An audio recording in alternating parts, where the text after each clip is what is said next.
Oh, what a day! What a lovely day!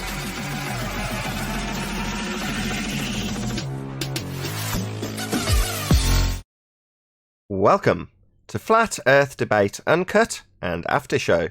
I'm your host Nathan Oakley, and if you are new to this channel, or you've not done so already, then be sure to subscribe, hit the bell notification icon and join button to keep up to date with the Flat Earth Debate. If you'd like to support the channel, there is a super chat that runs alongside each of these shows while they premiere, and there's also a PayPal, Patreon and crypto link in the info box below the video. Speaking of Patreon, I'm going to do a quick shout out to all of you who do support me on Patreon, so a massive shout out of thanks and appreciation to Reese Pound, Dal West Watson, Mike, Henrik86, Muted, Dick Earth Skeptic, TheFlatEarthChannel.com, Chris Hillman, NA Literalist, Steve ALM, Maria Neelands, Unbelievable Productions, Blue Ridge Ranger, Rob H, Burn Fat Till My Stomach Is As Flat As the Earth, Nathan Thompson, The Real Gabster, Windrider, Missouri Bear, Liam Nedrick, Dank, Edwin Johnson, Abraham Mohammed, David Rakia Gafford, Naibai, Adrian Quintana, Skeptic936, Life is Short, Fireball X, Felix Hung, Texas Mike, Edwin Johnson, Kirsten Smith, Tina Baker, Alexander Main, and David Wayne Foster. So another massive thank you to all of you for supporting me on Patreon. Now we are joined by several people in Discord, so I'll raise the mic on them and you can enjoy their dulcet tones while I set up for the next live show. When people come in and your name comes up and they don't know who you are. So that's all I'm saying. Yeah, it's the same answer though. I mean, I might have misinterpreted. Yeah, I know. I might have misinterpreted what you said on Friday, but yeah, the same principle applies though. You know, if I can grow my channel more, I've got more time. That's the bottom line. Leave me your car keys. Huh? Take the van. I gotta get everything out of there. Get all my tools in there. Van. I have a van. I gotta put myself on mute. No worries, everyone else is off mute, so.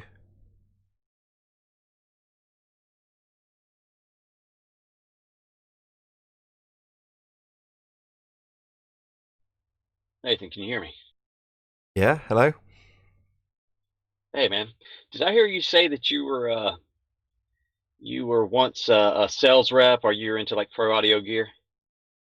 Yeah, that's right. I did the same thing for about 13 years. Oh, wow. Sold, what's that? I said, oh, wow, cool.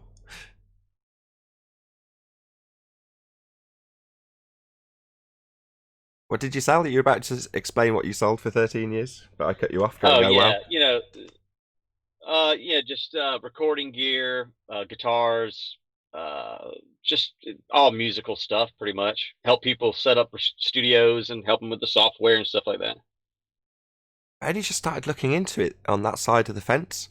So I overlapped into pro gear and visited studios to sell them some of the equipment that we made, or that was made by the company I work for. But it was maybe 10% of what I did. Most of what I did was deal with hi-fi enthusiasts by way of retailers that I was selling to, right? And it's only since doing this more seriously, i.e. YouTube, that I've started to look more into the pro side of things.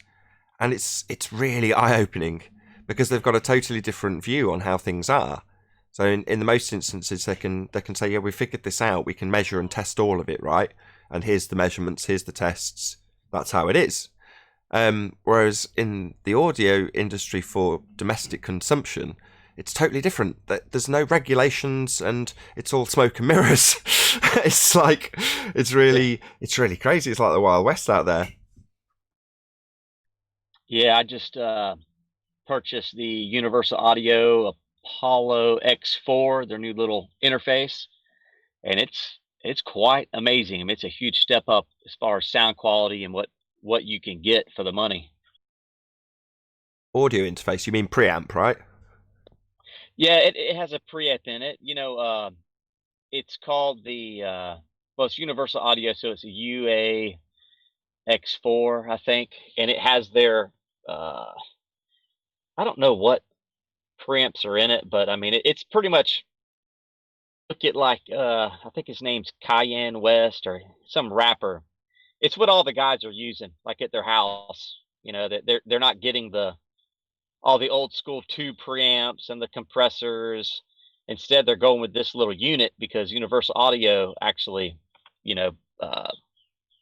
kind of copied all their preamps and their compressors and limiters stuff and made great plugins that the actual interface runs. Uses, instead of your computer using the CPU, it kind of runs it. Yeah, they call it in the box. So yeah, that's right. They've taken a lot Yeah. of these expensive pieces of equipment that might have cost you several £100 or more, and they've just turned them into a plugin, and you can do it all in your software rather than actually on a piece of equipment, like you say, with your Yeah. compressors and all the rest of it. But yeah, it's interesting because one of the things I learnt recently was about transparency, and it was a term that was used but never explained to me. And it's only since starting to sort of research this stuff that I figured out what it actually meant and what it entailed and what it takes to achieve it. So when you talk about things like preamps, you mentioned valves. Well, whenever you're dealing with anything valve related, it's got harmonic distortion. Therefore, you're talking about something that's got colour, right? Which is fine. If you're recording, especially, you want a certain type of colour on the sound. There's nothing wrong with that. But in reproduction, you don't want colour. You just want it to be transparent, meaning a certain level of performance without boring the pants off the people listening to this as I'm recording it. But things like, to make it simple, low levels of distortion. There's a certain point that once it's below that point, you can't hear it, therefore inaudible, and various other different things. But like I say, I won't bore you with. But once you reach that point, the piece of equipment becomes transparent, and therefore it makes absolutely no difference. It won't sort of input any characteristic on the sound, right? And you can go up in terms of hi-fi, where typically it's just them adding various colours with valves and things. But with decent audio for reproduction, it's just a case of once you get to the point that the item you're talking about is transparent, like a preamp, for example. So my preamp's a digital preamp, and it's transparent. In other words, it doesn't do anything.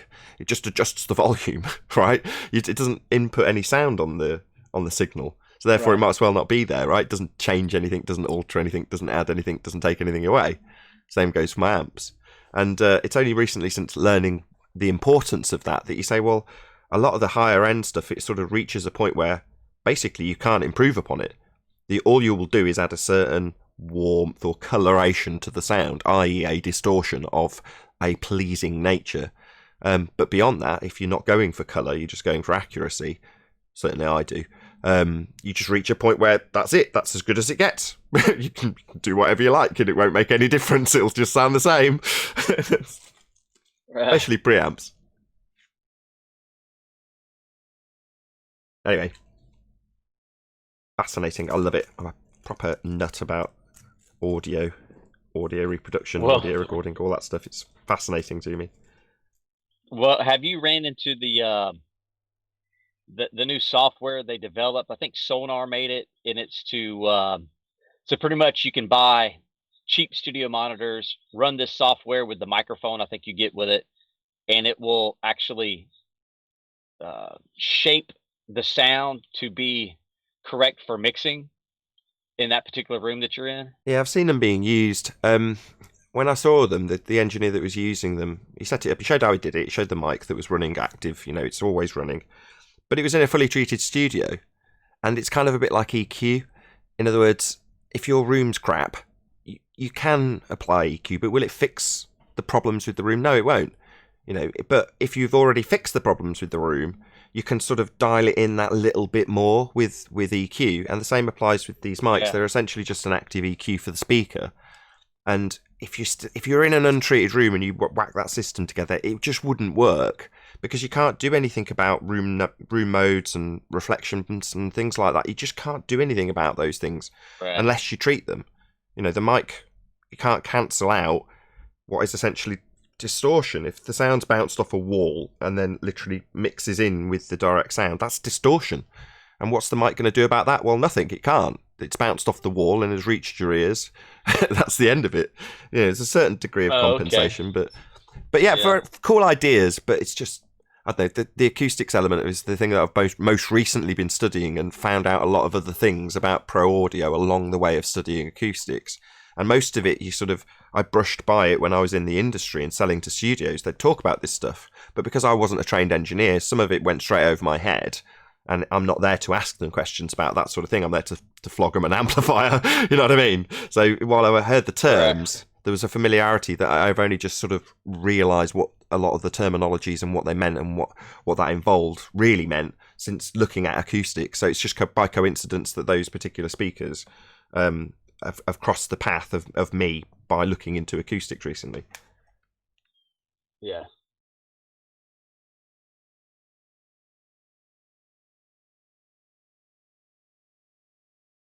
Yeah, it's fun industry. Did you travel around as a rep? Did you say? Well, I mainly stayed at a particular storefront for about 11 years, and but I had a lot of people have me come over and set up their studio, but I've learned a lot, looking at all these studios and what gear to get, what I'm seeing, people actually using what they say works. But yeah, I wish I would got paid to travel. That'd been pretty cool. I wish somebody had told me about acoustic treatment 20 years ago, if I'm honest. It's one of those things that, having recently dabbled in it and seen it time and time again in the studios that sounded good and never put two and two together. All right, this studio sounds good because it's really well treated. You'd always go, oh, look how much gear they've got in here. It's because of my amplifiers. This sounds good. Nah, it's not. But there we go. I think isn't it is it called Acuralex or Acuralex, the Aralex, yeah, you're talking about foam, little panels you can get. I think. Yeah, Aralex. Now, if I remember correctly, okay, I think it was about 10 years ago. They were saying that you could measure your room, send them the size, and they would actually, send you back exactly what you needed. Because my studio was filled from ceiling to floor with foam, and but they were telling me, it might not hardly need anything. They would put it in their software, and it'd give back exactly where it needs to be. You can do that yourself now for free. Room EQ Wizard or REW. It's completely free. I think realistically you need what is it? $100 test mic that's flat, but that's about it. It's completely free software. It's really cool. Gives you the waterfall graphs, the full shebang. Gives you everything. It's really cool. What's it called again? Room EQ Wizard. If you just typed in REW, it would bring it up, and it's just free download. And like I say, so long as you've got a flat mic, or if not, just buy one. They're £100. You stick it in the room, and it runs test sweeps and tells you exactly what the room's doing. Tells you how much decay you've got, which frequencies are causing interference, what you've got constructively, what you've got deconstructively, the full shebang. Cool, man, and free.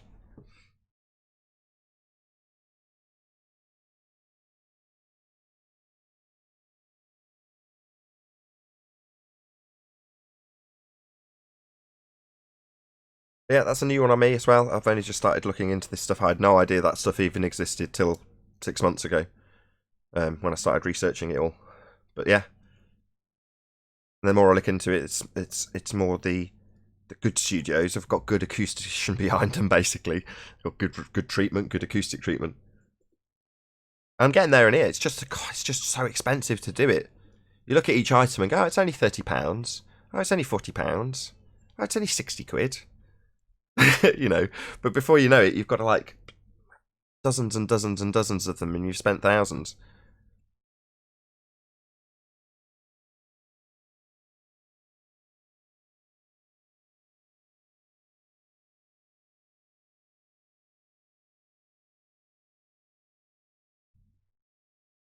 Got a bit carried away with it, actually. Ended up buying stuff, and just because it was small amounts each time, I think the most expensive item I bought was like a couple of £100 or £250, but that was the very first item. And from there on, everything was a little bit cheaper than that. Before you know it, I'd spent a fortune. I was like, looked at my overdraft, and I'm like, wow, I've spent so much money. Jesus. It's so easily done.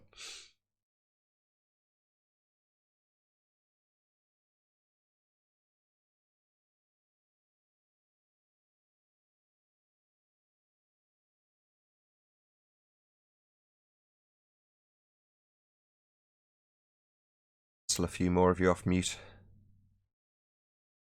Good morning. Good morning. Hey, 10th man. How's it going? Yeah, very well. Wonderful. It's been like a gift from God today. Got to talk about acoustic treatments. Nobody is interested. And then the guy's like, hey, I used to work with studios. Oh, great. Oh, nice. Hey, Righteous. Hey Nathan, Yeah, right. Just say that. doing very good. Now you put out a new short FED cut. Yeah, it was Jazzaconda talking about atmosphere. And at the end of that little clip, there was also a top 3 with Rumpus, Thunderfoot. That was great. Yeah, just trim that out and put it at the beginning, so it's like starts with the top 3, but it's actually the end of the video. Cool. I just saw it, but haven't listened to it yet.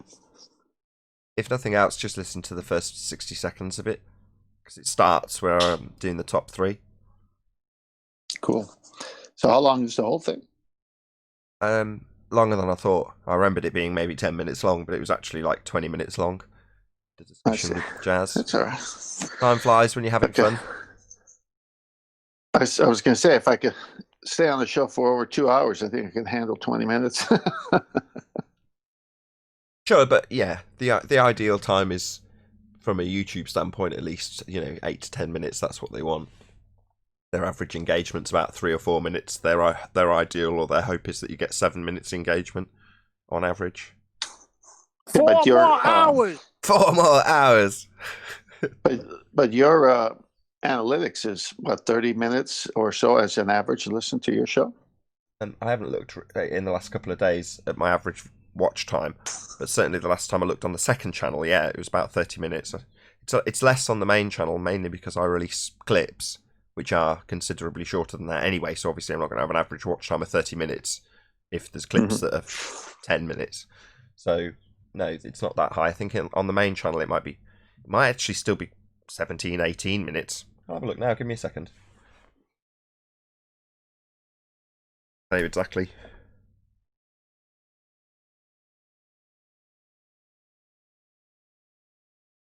Hey, Neil, how you doing? Good.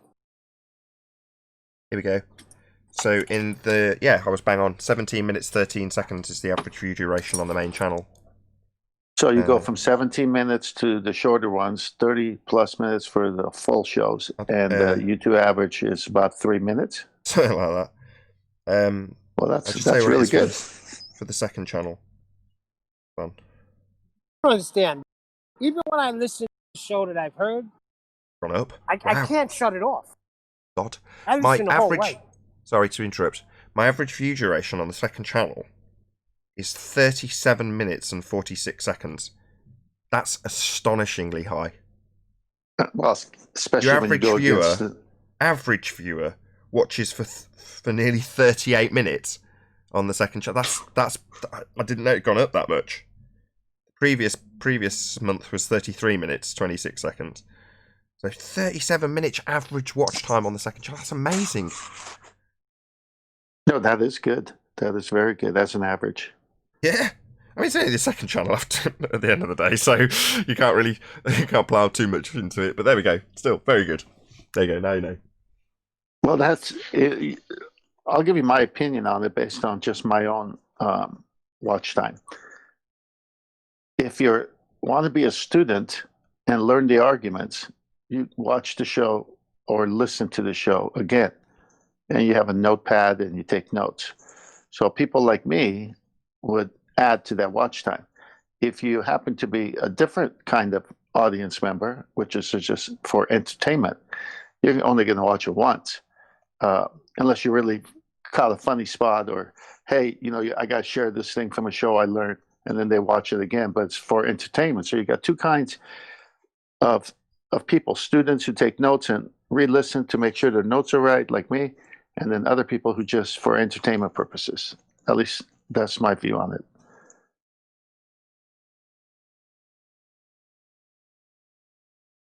morning. Good morning. Good morning, whoever that was. Was that Paul? Yes, it was me. And hello, Wow, Beth. your mic sounds different. Yeah, my other one gave up the ghost, and I had to buy a new one, so got a new headset. This is Mars better. So all along, it was just that. Hello, Bev. Good afternoon. Good presentation. Good I was morning, thinking, Bev. with them stats, then would that make, if the second show, would that make this the most watched bit? Then the very first bit of the 38 minutes. Doesn't break down the stats that way for me. Oh no, I mean I'd have to go show by show. It'd take a long time. Yeah. I might be able to analyse the stats in that way to tell you exactly which bit of it's being watched the most. Because you're right, this goes out on the second channel, correct? And this is the first bit. So therefore, the most watched bit of my Flat Earth show on the second channel is me waffling on about acoustic treatment. Wonderful. Well, thanks for that, Beth. I'm really pleased you pointed that out. But isn't this the most real part of the show, though? Before the show actually starts, though, What, you know? where I talk about the technical limitations of my room and its acoustics. Yeah, Yeah, behind the scenes, Nathan Oakley. Yeah, or whether or not a Japanese car's a good buy brand or gearbox. Which, by the way, I still haven't had any luck. They're not here for flat Earth arguments. They're here for buying tips. They can go to 1,000,001 different YouTubers for better tips on car buying than me, but there we go. I've got an opinion like everyone.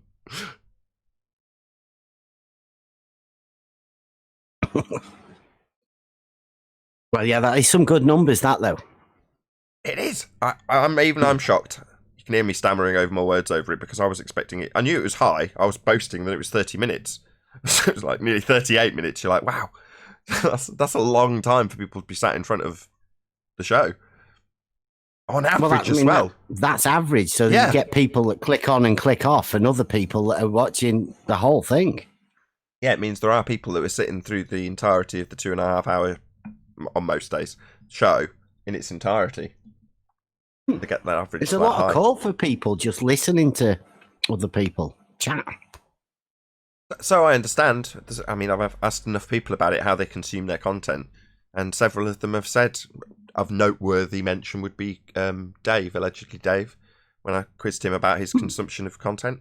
He was like, no, I like them, the longer the better. You know, if it's a good 3-hour show, I'll stick it on and listen to it. Preferably. In other words, I don't want to faff around with an hour-long show. Too short. I was like, really? I was like, I'm trying to get them to half an hour. He's like, no, I like them long. I was like, okay, so there's obviously, a fair amount of people who do want to stick it on, presumably like a podcast, just in the background. Hence me, encouraging people to verbalise things that might be visual. Yeah, I'd agree with that.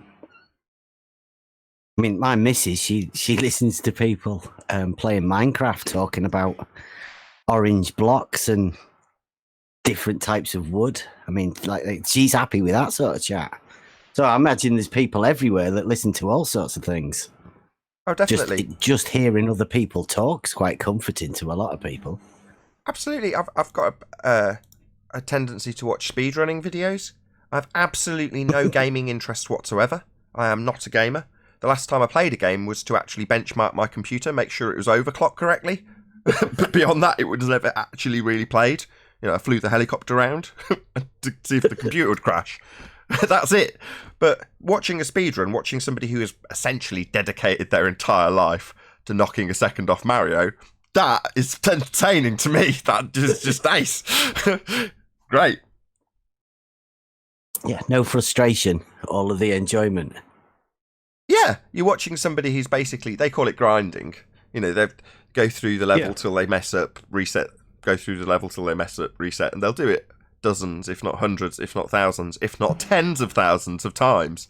And you'll get that snipped down to about 25, 30 minutes. Substantial chunk of someone's life. And you just watch it and see the achievement at the end and go, yay, well done. A second off, well done.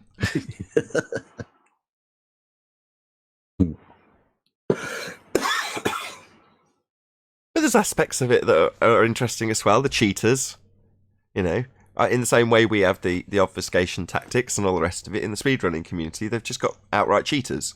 People who will splice together runs and claim that they're a continuous run and things like that. So there's an element of sort of investigation. There's some snooping going on from the higher level people within each game. And, you know, they're all suspicious of each other, so they're like, right, let's have a close look at this claim to be world record. Here we go, there's an error. Now I'm going to tell everyone. You know what I mean? It's a bit like that. Very nerdy, but still very entertaining. Oh, isn't that what we have here within this as well? Yeah, there's a lot of overlaps. And I've used them as comparison. There's one particular Carl Jobs video where he's talking about a guy doing a Doom speedrun on these very tight ledges that frustrate everyone because you want to go fast, but to go fast on the ledges that are only a couple of pixels wide, you've got to go slow. That's frustrating. So it's annoying. But this particular speedrunner who describes his experience getting the world record on this particular level and said that at first he hated them, but over time he learnt to appreciate how to do it, and then with a bit more time he learnt to love doing it. The skill involved gave him a great deal of pleasure once he'd acquired it. And I compared the argument with Coriolis effect to that. Because at the start of the Coriolis argument, it's so convoluted and obscured that you can go off into the weeds almost immediately. And we'd have endless hour-long, 2-hour-long sometimes, entire show conversations about the Coriolis effect. And there was nothing achieved at the end of it. Very frustrating. Now, it's one of those where there's a few buzzwords that we're all listening out for, and you hear them and go, ah! And you can end the conversation in seconds now for a Coriolis argument, which is wonderful. But it's taken a lot of tedious work to get to that point. But yeah, a bit like the ledges in that particular speedrun. You know, if you're on a tightrope, it's going to be frustrating if you want to run. Yeah, you're sort of a victim of your own success, really, because your arguments are too good, and I don't think they dare come in now because you make them look silly. That's fine. That's all good. Yeah. So if we're obviously there's a subject matter that's going to get discussed, and the housekeeping questions are excellent for that because it keeps the shows on track. We've always got a common theme to each show. If nothing else, you'll get the housekeeping questions and the responses. If it ended up going off the rails completely into acoustic treatment in the main live show, which I'd hope didn't happen. Nevertheless, if there was absolutely no ballers who came through an entire month just for the sake of argument, it wouldn't fuss me in the slightest. We've got all of the arguments covered. For the most part, a surplus to requirements. There will be the oddball that comes in that puts the odd crossword in. But are the subjects still going to get picked apart and dissected? Absolutely. If it's got less convoluted nonsense being injected from the other side of the argument, does that matter? No. The fact that they're not coming because they can't argue against the points that are being discussed and still being discussed regardless of if they're here or not, does that matter? I don't think so. Now, obviously, there's going to be a breed of person that just says, no, I want to hear the screaming, I want to hear the argument, I want to hear the obfuscation, I want to hear them rumpusing, because that's entertaining. And I agree, and it will still continue to happen. There will still be people who just are so unnerved by what we do here that they are compelled to come and challenge us. That will not stop. So long as the paradigm remains as it is in the Western world, that will never change. But if there's a lull, less of the what would you call them, principal characters don't come in because they know that they just get smashed very quickly, so what? And if you want to hear them beg the question, there are plenty of platforms that just tolerate them coming in and going, right, I'm going to assume the Earth's a sphere. We're all okay with that? Excellent. Right, now we're all on the sphere. I'm going to make an example that only makes sense if I detail it based on my begging the question that we're on a sphere. We all cool? We're all cool. Right, now my example. Therefore, the Earth's a sphere. Everyone happy? And then the people on our side, the flat earth side of the argument, go, no, let's argue within the fallacy. And now if you want to see that, number one, you can watch it from show, 100 to maybe, 0 to maybe 100, 150. Well, knock yourself out. Go and watch the old shows where we fell victim to the begging the question fallacy every single show. Well, we've advanced beyond that and they don't want to come in as a result. Well, because they don't have an argument. We know the whole thing's a farce. The whole idea of being on a sphere is merely a philosophy, a way of conceptualizing the star's motions. It's not reality. It's not where we live. And, you know, our appreciation of that means that there's very little to argue against here if you're a globehead. Doesn't mean they won't come in. They will. Believe me. Yeah.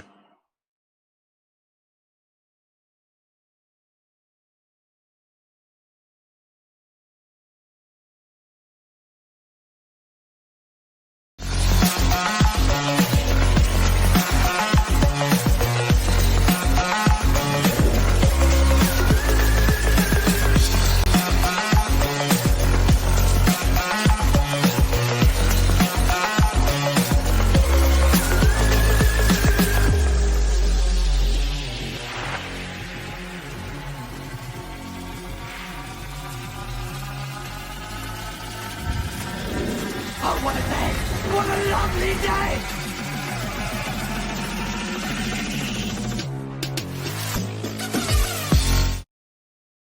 Welcome to Flat Earth Debate Live. I'm your host, Nathan Oakley, and if you are new to this channel, or you've not done so already, then be sure to subscribe, hit the bell notification icon and join button if you'd like to become a Nathan Oakley 1980 channel member and keep up to date with the Flat Earth debate. If you'd like to support the channel, there is a super chat that runs alongside each of these shows while they are live. There's also a PayPal, Patreon and crypto link in the info box below the video. Most importantly, if you'd like to join the discussion, simply mute the page you are currently watching, then click the link in the info box below this video to join the panel and express your views on the nature of Earth. If you do join, please don't swear. If you do, you'll be ejected, and if you are, please don't try to rejoin the stream using sock accounts. You'll be warmly welcome back on the next stream. Please also share the show on social media. Sharing the show obviously increases the live audience, but this in turn increases the chances of a more diverse panel, so please share the show on Facebook and Twitter. And one last time, if you're new to the channel or you've not done so already, then be sure to subscribe, hit the bell notification icon and join button to keep up to date with the Flat Earth debate. Now we are joined by Paul Hall, 10th Man, Bev Try Thinking, and a whole bunch of people in Discord. Welcome one and all. Good morning, everybody. Hello, hello, hello. Morning. Hey, good morning from Discord. Good morning. Wow, that was enthusiastic. Excellent. Good start to the week. Any evidence of a physical, geometric, sphere-edge horizon, formerly known as Earth curvature? Not even from a begging the question fallacy. Absolutely not. It's been found to be horizontal. Dip angle measurements. As you hear, Bev, and we're on this particular question. So, bendizontal, meaning that the assumption of parallel lines not actually being parallel, but completely defying the Euclidean principles used to define those terms. Right? Bendizontal. Yeah. The unmeasurable curvature, because it is imagined to be a straight line, as it is in reality. Yeah, they're struggling with it at the minute. Yeah, they need straight lines to be bent, given that we're observing and utilising straight lines, and their claim is that we're on a curved Earth. Hey, Arwin. Hello. Good afternoon. Hey. Any signs of axial rotation? Go, Globus, go. Sorry, before we move on, I think I did hear a Glober that had something to say on your previous question. Oh, I could be incorrect about that, though. I think I heard dip angle. I did hear that. Yeah, I did hear that, yes. That's what I heard too. Don't be scared. Well, I'm not actually a Glober, but I think that I'm going to have to put their argument forth for them because they're not doing it very well. Feel free. Go ahead. Well, what their real rhetoric should be that curvature is a fourth dimensional aspect. So the dip angle within their paradigm should be an aspect of geometry, but within the third dimension, Earth should be flat. What you're saying is when we measure it in 3 dimensions, the ones that are measurable, it's flat. But if you think about it in terms of a conceptual 4th dimension, then it's a sphere Earth. So philosophically speaking, in a conceptual medium, it's a globe. I suppose you can have that if you like, I don't mind. Sure. In the 4th dimension, woo, it's a globe. Yeah, if you like. Yeah, that's where it is. That's where the curve is. Kind of good. That's my flat globe concept. It's the land masses. No, seriously. That's my first show ever. It's land masses basically interconnecting as if the surface of it would geometrically be a globe, but technically it would all be flat. Would have definitely spatial nonlinearity and looping and all that. But yes, in that sense, it could be a flat globe. Next time on A Contradiction in Terms, Arwin explains how we can have white-black. No. No, it's not a geometrical globe. It's not geometrical globe. Can't be. It's just the way the land masses would interconnect would be the most easiest to interpret as if it were a geometrical globe, but it's not because it's technically all flat. That's what I was talking about. Sure. And then you could consider in the fourth dimension to visualize it all as a globe just to make it a little bit more easy on yourself. But it's not, though. Not literally, physically. Okay. So can we get back to the really is level or what? This might be the really is. Yeah. You don't know. No, it's not. Fourth dimension? What? This isn't Star Trek. Right. No, Star Trek can't handle this shit. Any more to add, John? Yeah, there's a... Go ahead. The major problem is the initial claim as it begins is that we live in a physical and natural world where everything can be explained as physical or natural. The moment you invoke a fourth dimension, you're talking about spirituality at that point because it's never... Okay. I mean, I would agree. You know, heliocentrism's a religion. And there are obviously some spiritual aspects to it, or the denial of them. It depends which way you want to look at it. Right, that's a kind of like an ipso facto thing, you know. If you say that you don't believe anything, then you're kind of saying you know everything you know, which is...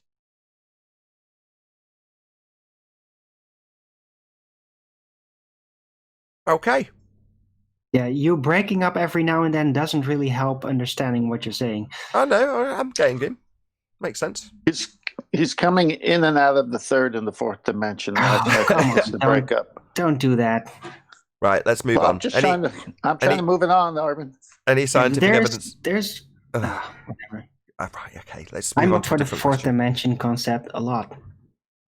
Concept really is level. Yep. Hello. Yeah, but not in a time sense, though.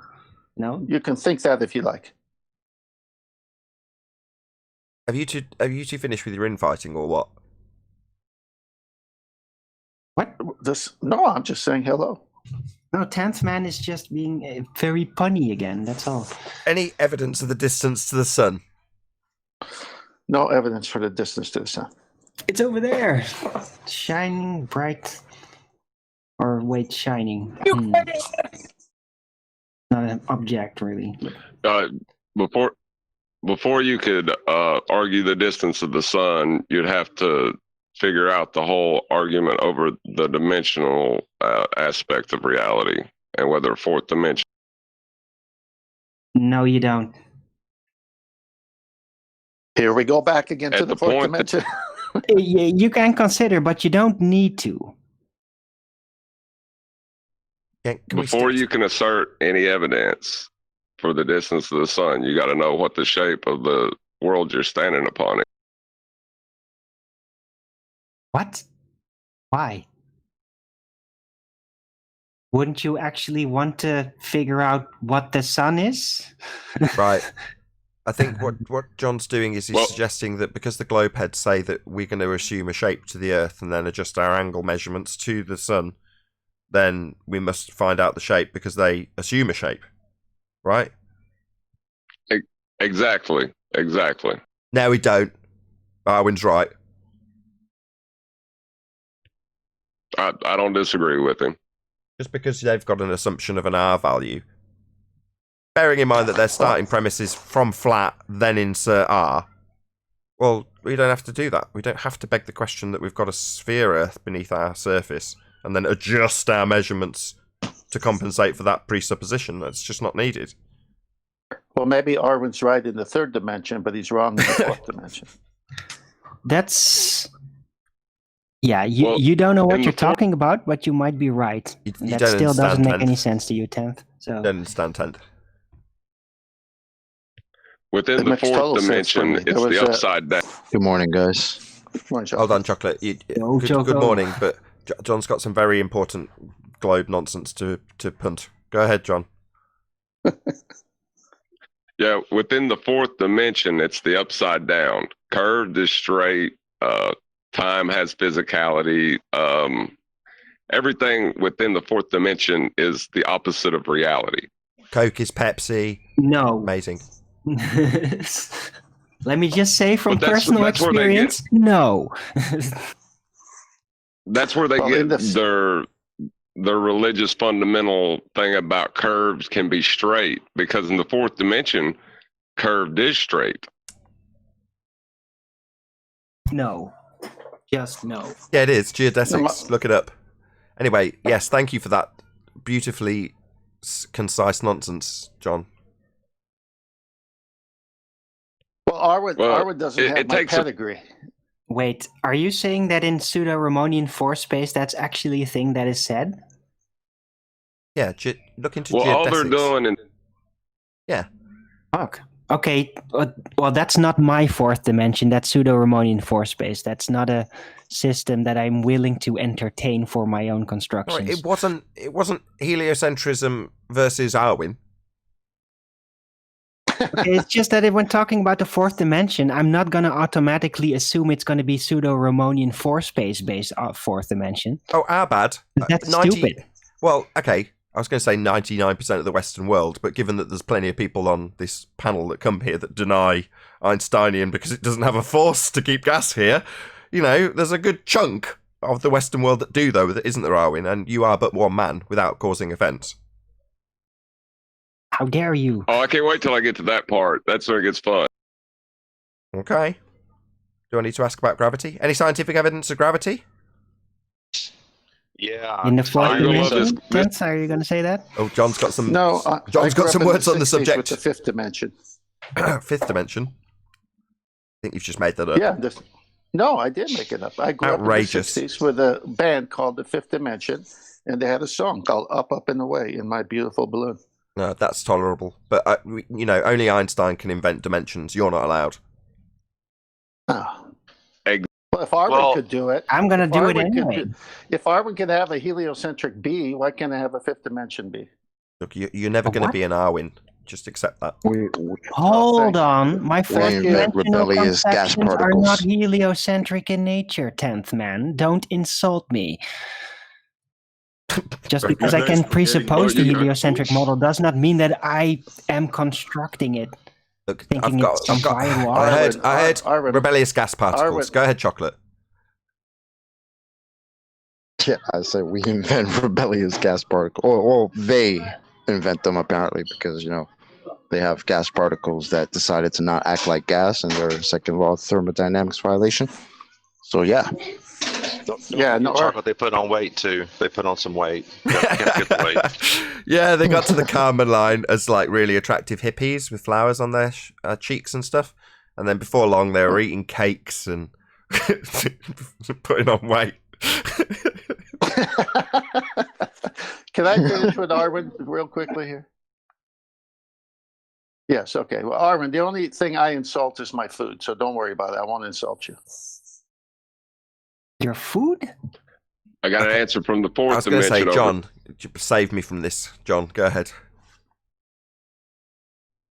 Well, if you were going to ask someone about this that believed in the fourth dimension, they would probably say that a gravity well is warping space-time, and the inertial movement of the Earth through this fourth dimension is in an asymptotically flat universe is what is causing the appearance of gravity, because in the third dimension we could consider it a force even though it's really.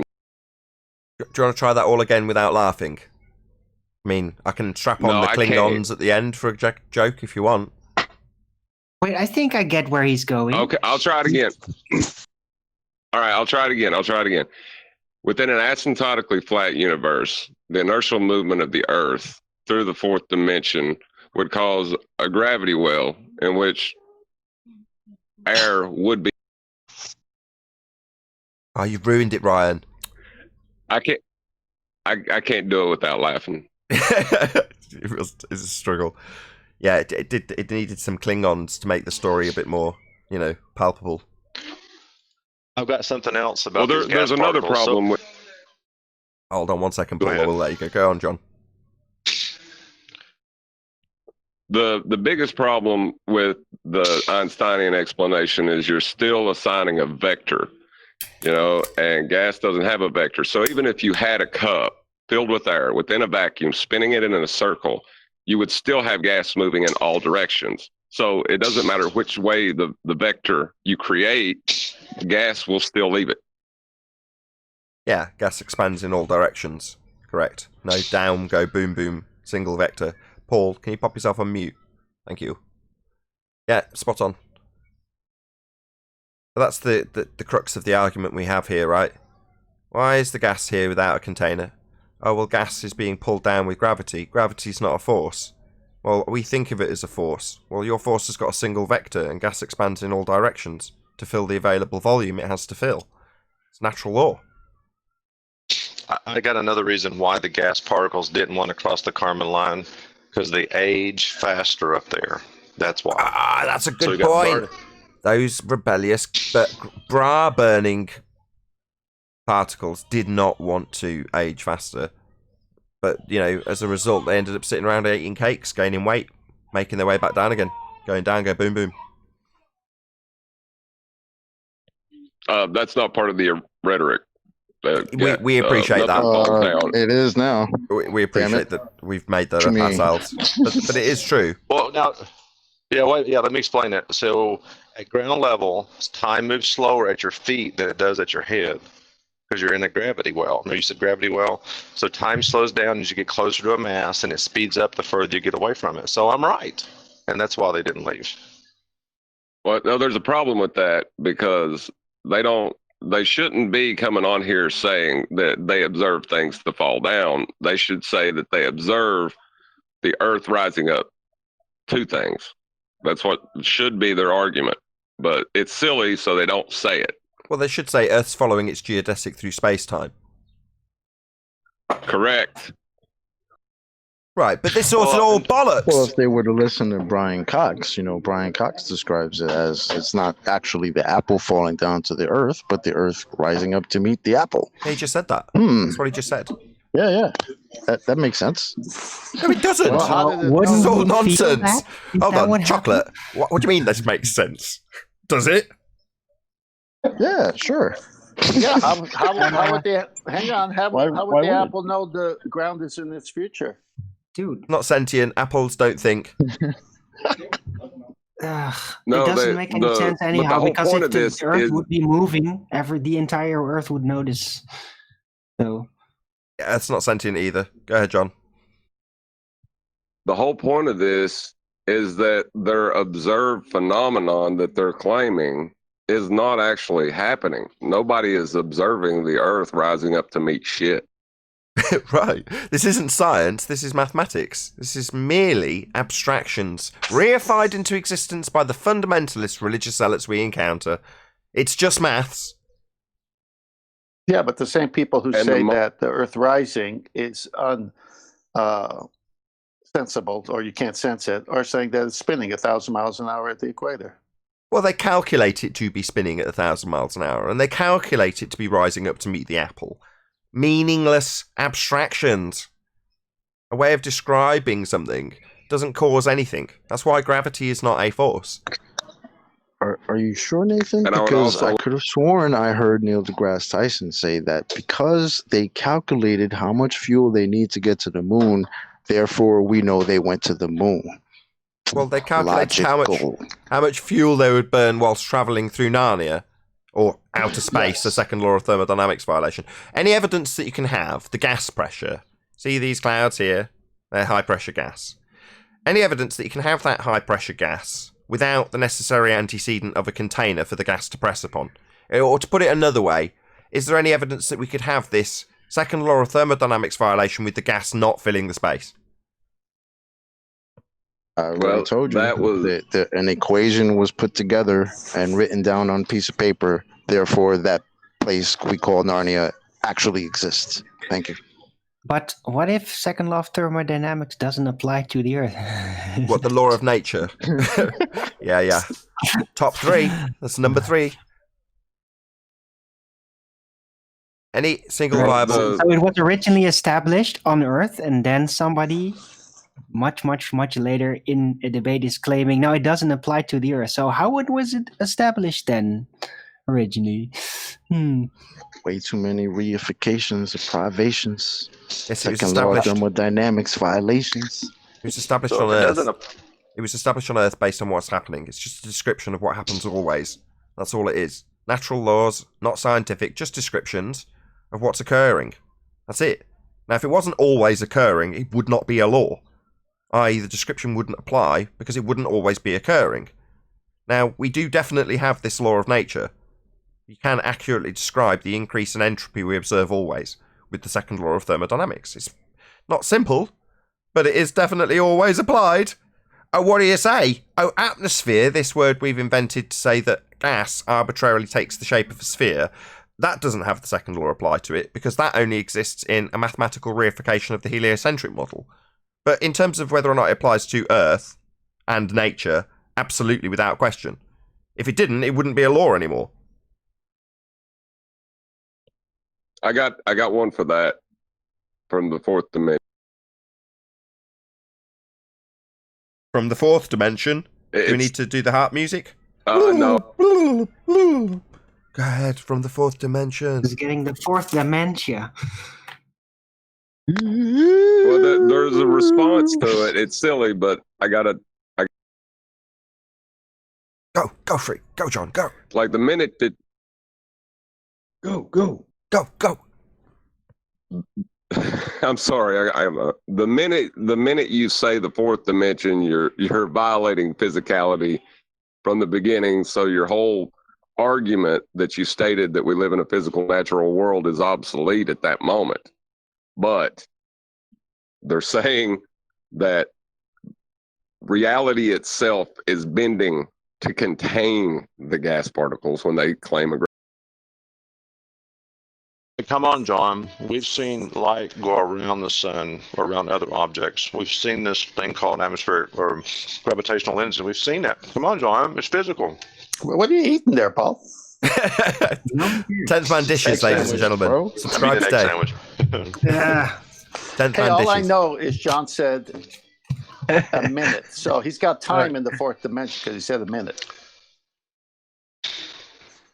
So, are we done here? Can I go back to reality with the harp music, or what? Are we still in the fourth dimension? Are we going to argue about this indefinitely? Well, actually, I think Well, John that's makes a great baller in the absence of ballers for the last few weeks. He's a terrible baller. He disclaimed that his nonsense was fourth dimensional and conceptual before he gave his example. We don't normally get that from ballers, do we? That's not typical, That's why is he it? makes a great baller. He doesn't. He makes a terrible baller, but great for a devil's advocate. All right, I'll stop laughing at him, and I will try on the next ones. You're doing beautifully, mate. Don't take my No, words keep- to keep mean anything. laughing. Keep it up. It's all good. So let's move on with housekeeping, though. Any single viable hypothesis from any of the fields of astronomy, cosmology, or astrophysics? No way. They ain't got shit. They don't know the meaning of the word. Go on, Globus. They wouldn't be able to. I said they don't know the meaning of the word hypothesis. They wouldn't be able to formulate one if they had one. You know, especially in those disciplines. And you know, these are coming from the people that say, you know, I was in a Gem Panda server yesterday, and they were saying science doesn't prove things. You know, so people like this, you know, will say things like that to hold on to their beliefs in fairy tales, and you know, that's what I was telling them. You guys will say stupid crap like that just to hold on to your fantastical ideas about, You know, and the majority of them are unfortunately, you know, they're not to put anyone down that's into Star Trek, but they're all fans of these fantastical, you know, shows because they believe that, you know, that's a possibility one day for them. You know, they're fans of, you know, movies like The Martian, for example, because they see themselves one day possibly being there, you know, living out that fantasy. So of course they're going to say things like science doesn't prove things because, like I said, they want to hold on. Science does prove things. It's nonsense. Hold they on. only. I actually have something. Go ahead. Theories are not can only be disproven. Now, hypotheses hold true, but theories are only conceptualizations based on hypotheses. The other way around. So a hypothesis is a supposition yet to be tested. So the assumption of cause after observing effect. Also, if a scientific hypothesis is being applied, which we are contextualizing this scientifically, so it is, there'll also be the null. So your assumed cause doesn't cause the effect. That's your null hypothesis. And your alternative is your assumed cause does cause it. Now, a hypothesis isn't an explanation for anything. They just mistake their just so story, their supposition, described as though it's explaining something, and then they move on to say that theories, which are based on validated experimentation, if they're scientific theories, not a colloquial theory, my theory about how this works is blah, blah, blah, bullshit. Well, a scientific theory is the result of validated scientific experimentation based on hypotheses. Suppositions. So you've got a supposition, you test it, you prove it, then you've got a proven cause of an effect. You can then formulate a theory based on validated cause of effect. So what they say is arse about face, completely the wrong way around. Because when they say science doesn't prove things, what they mean is all they have is pseudoscience just so stories, which they've probably called hypotheses. And they're not. But can't you do the method backwards? What, start with validated theory? No, because you'd have to have experimentation to get to the theory stage in the first place, so no. No, couldn't you start out with theories and then validate your theories as you go? Wouldn't that be a way to do it? Well, no, because a theory, when you're describing it in those terms, is a colloquial theory. You've got an idea about how something works. You know, Arwin's got a lot of colloquial theories, right, Arwin? Yes, yeah, and a little more than that. No, just colloquial theories. But nevertheless, Arwin's got colloquial theories. Scientific theories, however, are based on systematic experimentation, validating cause, after formulating valid hypothesis with alternative and null, after having a supposition for your cause of an effect that you observed. That's how you get to a scientific theory. I do have a hypothesis, by the way, but I haven't tested it yet. So I have a setup. I just remember about the moonlight. That's what I said. It's just a supposition. Well, that that light itself not may be cold, but that the phenomena of what we've so far interpreted as cold of the light may be something else. Sorry, this is not a formulation in hypothesis format yet. Just to clarify what it's about the effect of the light. It might cause temperature to transit more quickly instead of introducing some virtual cold energy. And yeah, the setup is basically controlling the room and its temperature very significantly in order to establish what the moonlight does in there. And I know that once it's tested, I'm sure it could be absolutely scientific. It couldn't. I haven't gone to that point yet. You formulate that hypothesis while I shout out Cleary. Shout out to Cleary for the super chat. He says, imagine a red Trump hat for globeheads. Quote, make shit up again. Okay, well, this is the weakest point of my argument, but what if they say that since cosmology, astronomy, and all those are just observation based, would they then have grounds to say that they come up with laws, not theories? No.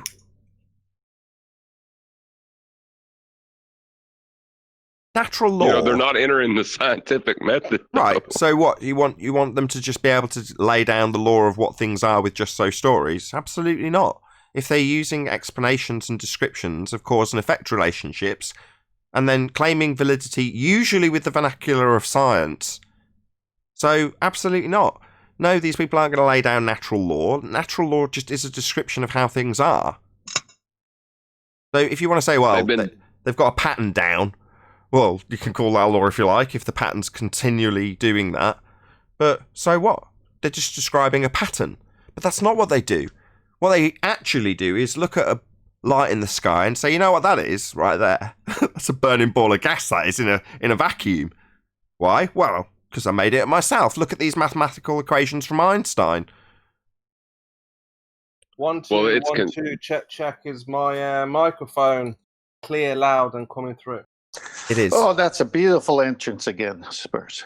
Excellent. Nathan, we're entrance. in trouble. Check, we're check. in trouble. 1 2. We're in trouble, Nathan. What's we're up, in big Spurs? trouble. Remember when we went The guy, to Spurs, the guy's right in the middle of a conversation. Check 1 2, check 1 2. But this is urgent now, and Nathan knows when I bring Urgent. All right, news, sorry, it's John. urgent. This is urgent. All right, Go you on, can carry Spurs. on now, but we're in trouble, Nathan. Big trouble. No, we're not. I've done proved the globe. You're exactly right. You're in trouble. No, we're not. Spurs is about to have a conversation with me that he's had with Anthony Riley. Someone's challenging some old shite from the Isle of Man discussion. So We're in big trouble, Nathan. Big trouble. Oh, we're Okay, on the Kimo. old hotness. We'll get there. The old We'll and get there. busted. All right, we'll get I'm gonna- there. Carry on. There's only a few more housekeeping questions, but literally we were in the middle of something. Something Okay, about carry on. fourth dimensions or some other bollocks. Yeah, I've done proved the globe with the fourth dimension. So, yeah. Word up, John. Just need to tell us we don't understand and you'll have done your job really well as a glober. Go ahead. I was getting ready to say that. Knock yourself out. You don't understand. I'm so sorry. If only I was just that little bit sharper. I just don't understand. I'm sorry, John. Yeah, it's all right. You know, us real scientists making things, observations and stuff. Rakia Life says, what if the smart globers are right? Nah. What if they're right about not seeing their geometric horizon? Any evidence of the R value, Earth radius? Black swan. That would be a dip angle measurement. Hold on, I can do this one without laughing. That would be a dip angle measurement within the third dimension, which would give an aspect of geometry. Excellent. Dip angle measurement to what now? What are we measuring to with that dip angle measurement exactly? An apparent position where the sky meets the ground. An apparent position, yeah, that's a horizon. So what kind of horizon is it that we're going to be measuring today? Is that a physical location? Perfect chocolate. Oh no! That's the reification that is the curve calculator is just a mathematical concept that is pulled from the fourth dimension. The dip angle actually is dependent upon our world being completely physical and natural, so that dip angle is shit. I can't. Did anybody else notice him slipping something had come from a mathematical fourth dimension and that it was somehow being transposed onto this third dimension? You were really specific about this being three-dimensional, but I definitely had some fourth dimensionality nonsense about maths coming into there. Did I mishear? Particles move in geodesics. That was excellent word salad. As you can tell in the double slit experiment, the patterns formed on the wall plate shows that particles are moving in curved lines. Throw in some Coriolis as well. curved. Really mix the word salad. Throw in some Coriolis just for good measure. Okay. I don't even know how to argue Coriolis with this though. Oh, okay. Well, no, I can't argue Coriolis. I'm sorry. I can't do it. No, it's missing shoe and unicorn. Yeah, you need to throw in some other nonsense. Shoe will do. Now we're totally sidetracked from where you were getting pummeled, John. That was a totally successful obfuscation. You've done really well. Sorry to interrupt, but somebody in Discord, Elijah's asking for an unmute. Possible. Elijah. Oh yeah, my bad. Hey, Jesus, Mary, and Joseph, that happens only all the time. Can someone give me some type of mod capability over here? I can just unmute myself, that's all. I wish I could. It's not my server. I'm sorry, Elijah, to keep you on mute. We were just chatting. I'm sorry. I'll just have a look down the list. See if I've missed anyone else. Oh, I mean, I think I'm winning because you all don't understand. So I think you're winning too. I think that's perfect. Man, he's been around a while. That was the perfect moment to declare victory. I would agree. Well, the best thing I can do is point out how I'm right. Oh, you're getting rumpus by Paul. Paul's rumpusing your clearly and well-deserved victory. Tell him off. Wait a minute, didn't Elijah come in to talk and everybody overtalked him? Yes. Only all the time. Go on, Elijah. Did you have something to add? Start out complaining that. What's up? What's up, Eli? I don't have much to say today other than I put a soundbite of you and what's his face, Ed Masto, in a freestyle that I made after Chocolate Bars. I think that's his rap name, right? Chocolate Bars dropped that fire the other day, so I followed it up. And there's a soundbite of you and Ed Masto in there, so thought you'd enjoy that. The Bars is the name of the track, brother. My name is so chocolate. Say it. He's really good. I actually came here for John and Quantum Eraser and his scientific method, you guys. Yes. Listen, we're not talking about Quantum Eraser. We're talking about chocolate and Eli right now, dropping bars. I think it's only fair that we do apologise. John's brought up a good point, though. So I'm really sorry that we apply the quantum eraser scientific method here. I can only apologise on behalf of science everywhere. I'm so sorry, John. Yeah, I get accused of that all the time. Apparently, I apply that method all the time. John's method. It's only exclusive to him, guys. Oh, that's John's method. Yep. Just because it proves the cause of effect doesn't make it science. Well, that's a wide reach because, that's a wide reach because, everywhere I go, if I utter anything correct, anything that actually has to do with the scientific method, oh, you're just parroting John. That's a wide reach of good information there, if you ask me. Well, apparently... I have consolidated. Sorry, carry on. I have consolidated all the ballers' knowledge within a pretty good joke. So take that. Prove the ball. I win. Any evidence? What ball? Any evidence of a self-perpetuating molten iron core at the centre of a presupposed spherical Earth? That's your cue, John. No gobstopper here. No, that's indefensible. That one's just silly.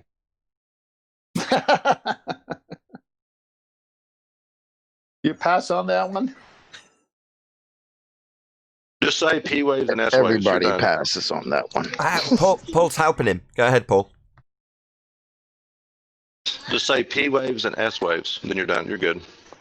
You still eating? Well, Paul? see, that would be a problem because I've already claimed the fourth dimension is where straight lines are curved. If I say that P waves prove a curved Earth, then I'm claiming that the Earth is flat. Hold up. You're Paul, worried about doublespeak? No. Paul, that's not how that goes in the baller world.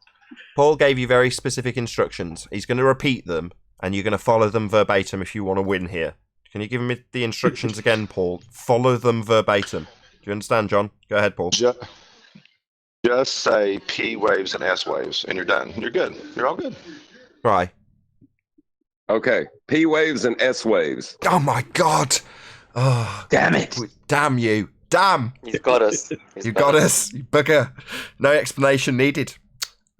Just say those. Squiggly lines prove a ball. Don't expand on it. God, Paul, do you want to tell him again? That was the cowbell. He brought cowbell. Just say P waves and S waves. That's all. That's it. That's all you got to say. Just it. Never give a justification. Never give a further explanation. You just spew out your baseless assertion with the most minimalistic information needed. So it's just, quote, P waves and S waves, end quote.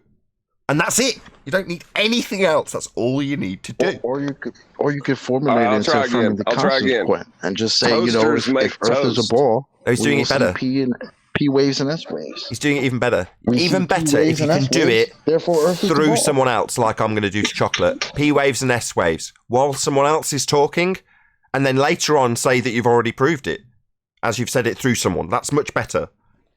See. That was the whole idea with Elijah.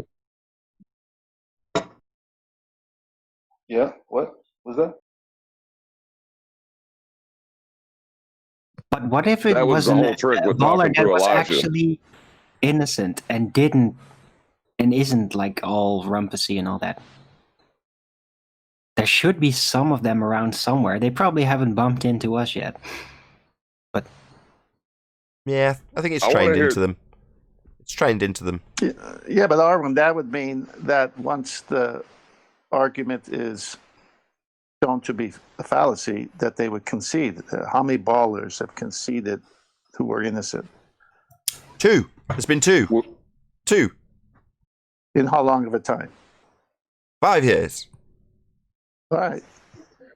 Hold on a second. We know the Earth is a sphere, so if we use spherical logic in our arguments, Boyd, it doesn't mean we're wrong. That was beautiful. Just immediately demand we beg the question, because we know Earth's a sphere. So cool, we're all cool in the gang, right? Everybody understands that we are already on a sphere before anything is further said by this gentleman. We're all cool with that? Go ahead, John. I told you, I just proved the sphere. Y'all just ain't accepting it. Gone quiet. You've gone all quiet. It's going to a tunnel. So no, that's so should I go to Jose's channel and brag about it now? Yep, no one wants to say fourth dimension. I'm going to get it in over the top of you all.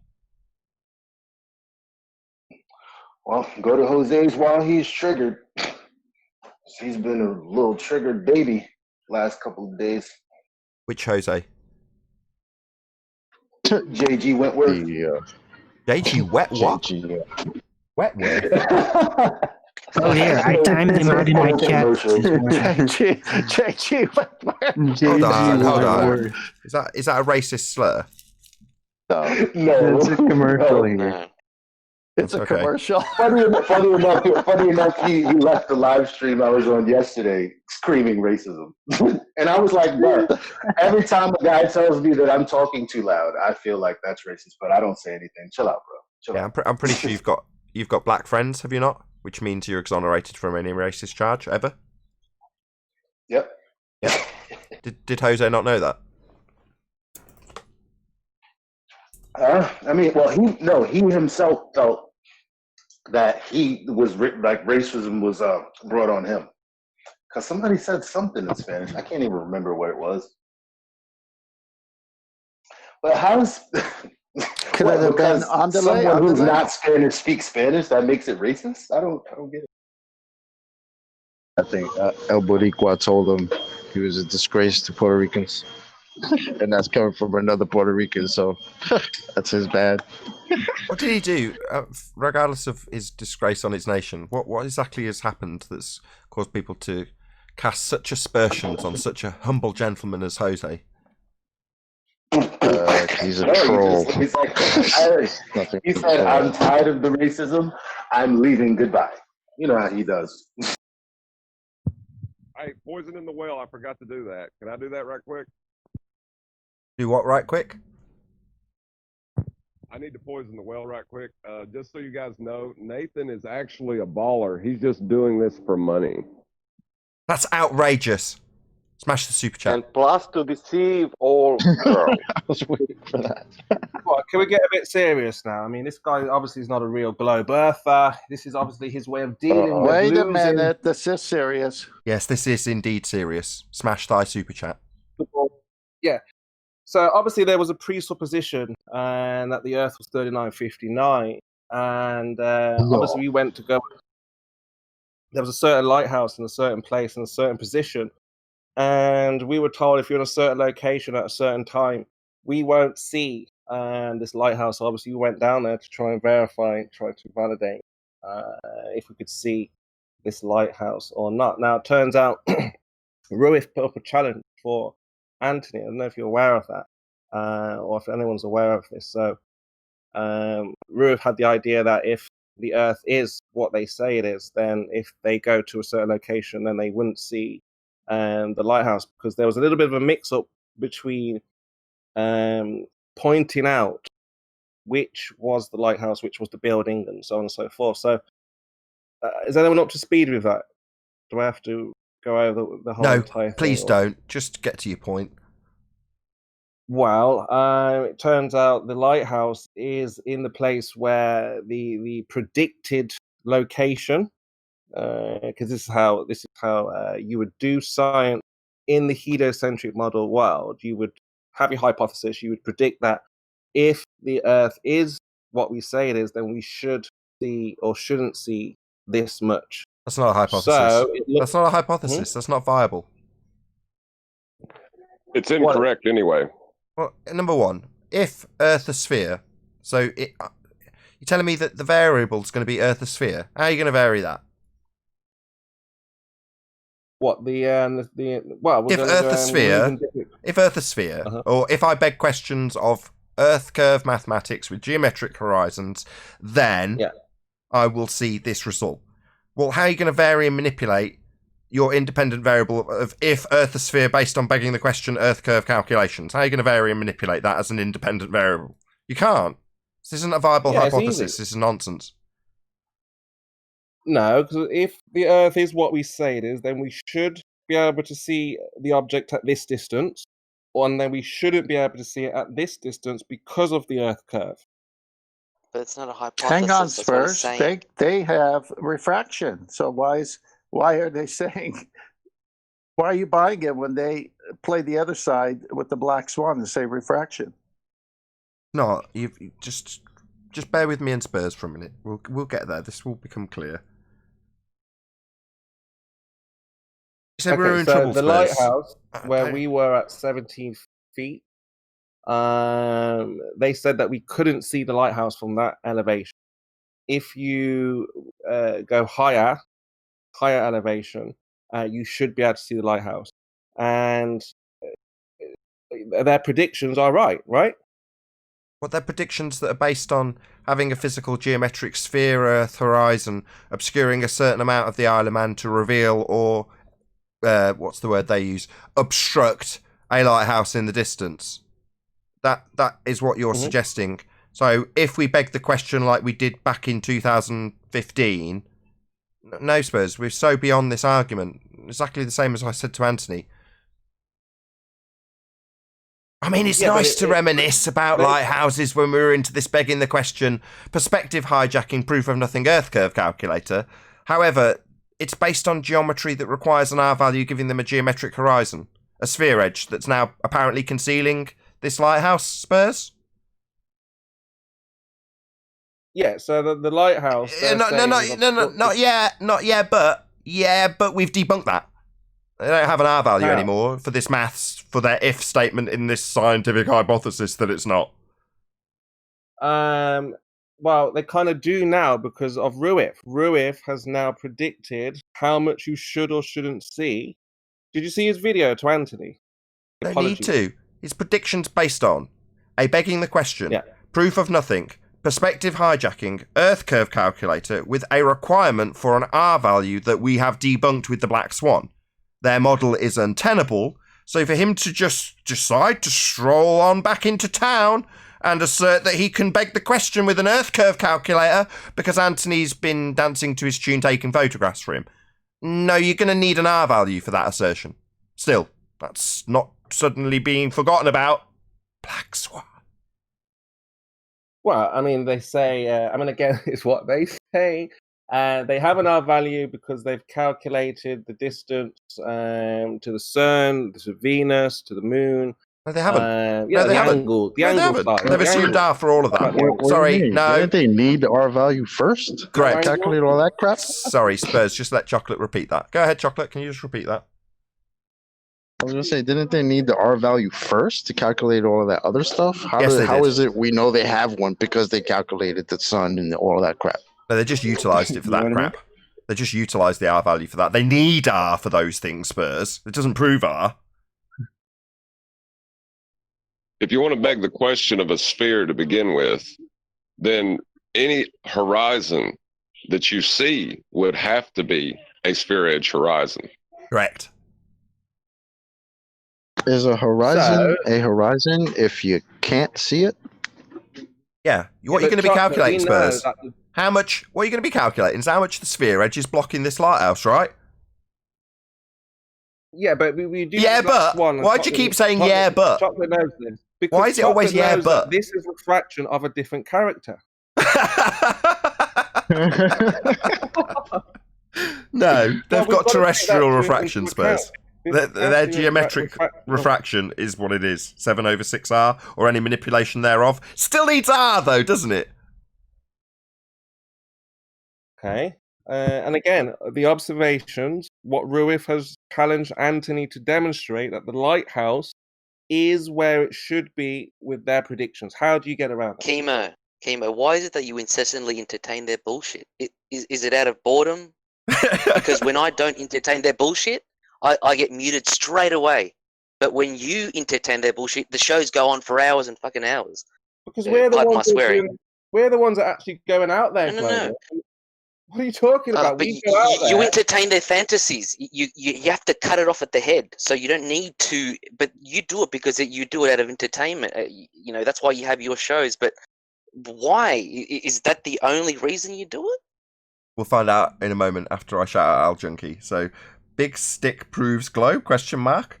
Now that's fallacious or fallious. See? Question mark. I hope I've read that correctly, Al Junkie. Thank you for the super chat. Stick disproves. I'm trying to say that's a phallus. The shadow. Phallus. Sticks disprove globe because the shadows don't process the correct way if the Earth was rotated. So, chew on that one, guys. So back to Spurs. The question have put to you by Globus Trollins is, why do you allow them to beg the question and then operate within the fallacy? That's what you're being asked. Because, it's very simple. To satisfy their hypothesis, you have to falsify their hypothesis. So as we spoke about before, you have to kind of walk with them in their land. We covered this, though, didn't we? So to walk with them, okay, but it's not a hypothesis. No, but let's say, for example, Ruif. Good example. Now, I know you probably don't like, but this is why I like this, because Ruif is saying, if we could show, I know you're not going to like this, but if we can show the lighthouse in a position where he feels it could never ever be seen, and Miles Davis, they will become flat Earth. So, you know, for everybody, it takes different aspects of reality to convince them that the Earth is not a globe. I right? see. I see. So there's an aspect of reward for a flat Earth evangelist. Me, I couldn't give two shits if Ruhif's a flat earther or not. Do I care? No. But you do, don't you, Spurs? Yeah, because these people are living a lie. Who wants to see people live a lie, right? Well, it's not my responsibility. That's not my responsibility, though, is it? I do what I do here. But is it my responsibility to make them see the truth, as you are trying to do? Nathan, they're your brother. Mankind, you're supposed to look out for one another. See? I know. Some brothers give the other brother a nugget. It doesn't always work like that. But Chemo, if you want to really need more love in the flat Earth. Hold on. You know, no, I'm giving the love. I didn't hear it. Quantum and Nathan is giving the nuggies. I'm giving the love. Not everyone needs to give it. They need hope, Nathan. Chemo, can you help me with something else? In Syria, it's in war. Can you help them there, please? I didn't. False. Nah, not having that. False equivalence. Globus Trollins. Did you get a satisfactory answer out of Chemo? If not, feel free to follow up with whatever you like. Not exactly, but I don't think I will. Just another thing that I wanted to address while we're here is Chemo. When it comes to the scientific method, for example, do you know it or do you not? Because when I was walking through all those globers, walking through the scientific method step by step, explaining where it is applied, what the purpose of the scientific method is, you said that I was outsmarted by them. So you're here talking about, looking after your flat Earth brethren, as you call them, or whatever. But there you were basically saying that this guy had outsmarted me when I had schooled them on the scientific method. They were there claiming that there were several methods. Actually, their words were there is more than one method. While they're talking about singular method, they're saying that there's more than one. They make no sense. But yet you still back them up.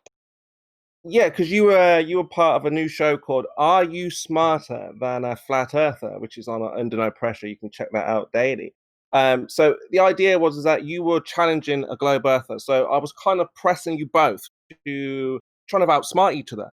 Because the globe earthers are under the impression that, flat earthers are always trying to corner us and catch us out and trap us. And, this seems to kind of put them on a back step. So I think if the idea is out there, look, you're trying to outsmart the flat earther, you're trying to trap them, basically, and outsmart them, then there's no, hiding. It's completely transparent. So I was trying to push you, saying, look, come on, Globus, you're not explaining it well. Explain to him why the scientific method should be and is the only way. I mean, obviously you were outlining it, yeah, fine. But then Paul was coming back with, there are many methods. Here are my citations. Here, this is why, So again, of course, he had no citations. Sorry, you can't claim that. You can't misrepresent me like that because he had no citations. He had just paragraphs that he had posted on the chat. Right. Of course, that was all. That paragraphs of nonsense. Right. By nothing. Precisely. So the challenge, his own ramblings, for all we know. So the challenge, more than likely it worked because it was backing up his religion. Sure. So the challenge. Okay, go on. No, Karen. Yeah. So the idea is that you're supposed to push him now and say, look, the scientific method is, this is how I understand it. It's from this university. This professor says this is a citation, and so you were going to just show him how and why you know what you know, not just say, I'm parroting somebody else that I've seen on YouTube. You want to go in depth and explain. I wasn't doing that. I explained the logic behind it. I did it. It's all there. It's all recorded. So I didn't just do that. I didn't just parrot anything because that's what they say. So you're going off their rhetoric. They're always complaining that I'm parroting QE or parroting Nathan. It's not like that, friend. It's not like that at all. I walked through it. I schooled them on it. I told them why it is required, what it does, the whole thing. So there was nothing else for me to explain. They were the one with the outrageous claims of several methods. So I was pressing them for their citations, which they didn't provide, which I knew was going to happen. But then there you are saying that I was outsmarted by them. What are you on about? How are you helping the cause if you're acting like that? If it's pure entertainment value, then just say it. You're here just pure entertainment value. That's all you're here for. Okay, it's okay. So the idea again was just to try to outsmart your opponent. So you were. Timo, can I ask one question only? Yeah, because I've got to go as well. So yeah, I'll be back. Only short question. For example, you are how old are you? It's not about me, but go on. It doesn't matter. Nearly 40, nearly 30, something like that. Okay, it's not about me, but go on. Okay, let's say that you're 14 now. You're 14 and I'm asking you how many horizons we have, and you say, one, and I will tell you, no, we have two. What you will tell me? Go in the past. You are 14 years old guy. What do you mean? What will we tell you? You look outside your window, and unless it's obstructed, you see one horizon. Let's go in the past. Let's go 20 years in the past. As a child, if you ask them what is the horizon, and they can pretty much point it out to you, even as a 4-year-old. It's not that hard. Yeah, but I will ask him how many horizons we have, and he will tell me for sure. I will tell you there's multiple horizons. Again, unless that child has been indoctrinated. Right on. And with that, I'm going to say, if you are watching this on either Nathan Oakley 1980 or Nathan Oakley Premiering streams, then stay tuned, as there will be an after show to follow. Unfortunately, if you are watching this live on Nathan Oakley 1980, this is where we bid you farewell. A huge, massive, enormous thank you to all of you who smashed the super chat, liked, commented, shared, subscribed, and all that good stuff. Be sure to check out nathanoakley.com and the Flat Earth Debate Forum to keep up to date with the community debate. Once again, stay tuned if you're watching on a premiering stream. I've been Nathan Oakley, and I'll see you all in the next video.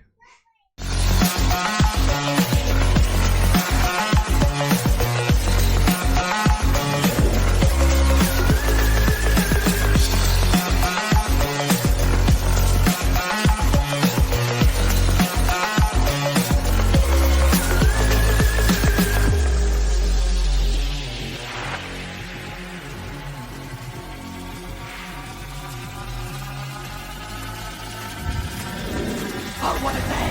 What a lovely day!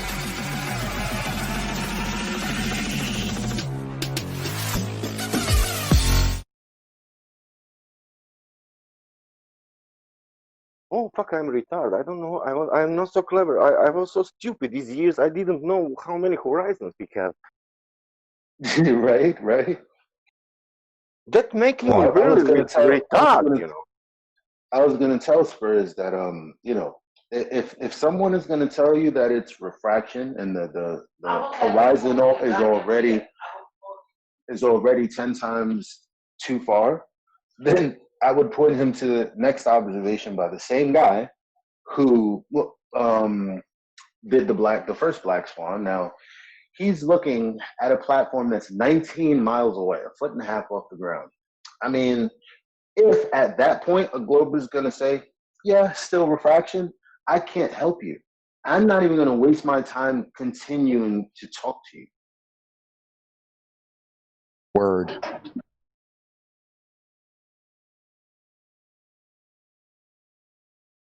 When you debate, for example, Biruni, okay, Biruni and what? Whoever repeated his method after him?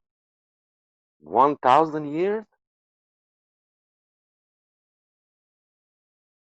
No, we do not see the geometric horizon.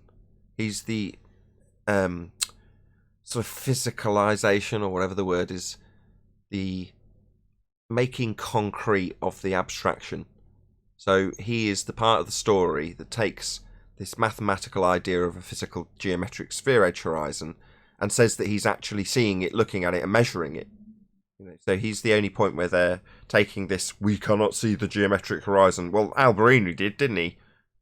Oh, well, he was within 5%. And so you go around in circles with him asserting that he's measuring something that doesn't exist yet, but ultimately is based on something that exists in their maths and can't be measured. So Alberini's a great example, because they're telling us you can't see it, you can't measure it, it only exists in maths, yet Alberini is claimed to have measured it. So how'd you get around that one, fundies? Well, you don't, because you don't have a geometric horizon but require one, and it's part of your base story with Alberini. He did that during the summer, during the winter. It was clouds, it was storm, it was fog. What was when Biruni did that? Close enough. It's close enough. Yes. That's another good answer. Yes. I want to comment on Chemo. Is Chemo still here? He is, but he's gone a bit quiet. All right. Well, here's my take on Chemo.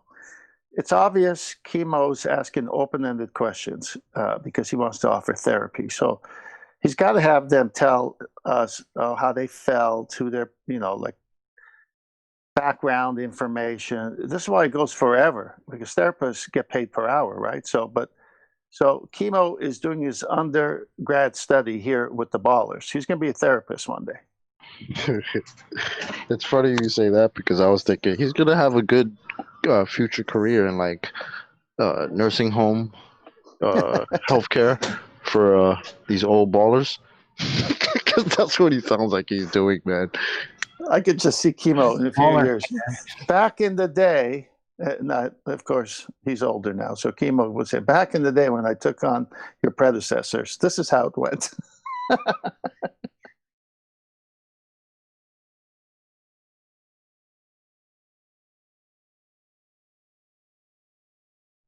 Different strokes for different folks. Chemo does it differently. And it was the same with Anthony Riley. I used to go nuts at him on an almost daily basis because he would entertain their begging the question fallacy. And it's like, you got to. It's the only way they'll let you argue with them. It's like, no, because if you don't, you've won instantly, because they're using fallacy. But they insist that you use their fallacy when you argue with them. Otherwise, they won't play. No, unless you automatically assume that which I'm trying to prove, therefore I win immediately, I'm not going to play. Well, that's what people don't see right off the bat. That was a good scenario you just said there, because if you allowed them to beg the question, they already won. So why are you letting them win? Yeah, and I can see the frustration from someone like Globus Trollins when they're like, why are you allowing them to just automatically win by assuming their outcome? Because it doesn't matter what you argue about within that fallacy, the end result is they've already assumed the thing they're trying to prove. Doesn't matter whether they're arguing against Coriolis effect and utilising the retention of angular velocity, or arguing against having a physical geometric sphere edge horizon. So long as they've assumed that the Earth's a sphere at the beginning of their example, they're always going to be proving that which they've already assumed. So they can just talk their way around why, well, we don't need a physical geometric sphere edge horizon if we're standing on a sphere. We've got refraction at the rate of the sphere. Because I've assumed the sphere already. We're already winning. Hooray! Well, if you're allowing them to do that, you're just allowing them to win the moment you enter the ring with them. Yeah, if you watch some of these TV shows with the judge in front and the two, people arguing some small claims against each other, the judge would normally say, "Do you have any proof?" No. Well, what do you have? Well, my side of the story. I'm not interested in your side of the story because the opposite view has their side of the story. Then goes to the opposite person. Do you have any proof? Yes, I have a proof. I have a contract she signed, and it said in there you got to pay by the 3rd of each month, or there'll be a 10% penalty every 10 days accumulating. Oh, can I see that? Okay, the judge goes with the proof. Well, I can tell you, based on what I've seen from Chemo's supposed therapy of the Globers, it's not working. If anything, it's reinforcing their fantasies. Because they treat him as a sort of punching bag, because he presents nothing really. Nothing of substance a lot of the time. Sometimes he does, not all the time. I don't want to slay him off too much, but sometimes he does. But a lot of the times, like I said, he just entertains and it just drags on and on and on. And they gain confidence because sometimes he'll come with things that easily destroyed, And when you're arguing within the fantasy, you leave yourself open up to your own beliefs and you getting, owned by your own stupidity. So, like I said, from what I've experienced, it's not working. And the best way is to learn and comprehend the arguments that are on this show, because it saves you countless hours of pointless arguing. And then you can just, if you get muted, that's it. You've won. You know that if that's what they've resorted to, censoring you, then that's it. That's their argument. Their argument is shut up. Essentially. Pretty much. Well, I try to trigger and lure the globe earthers in with speculation. Like, I'll go wild style.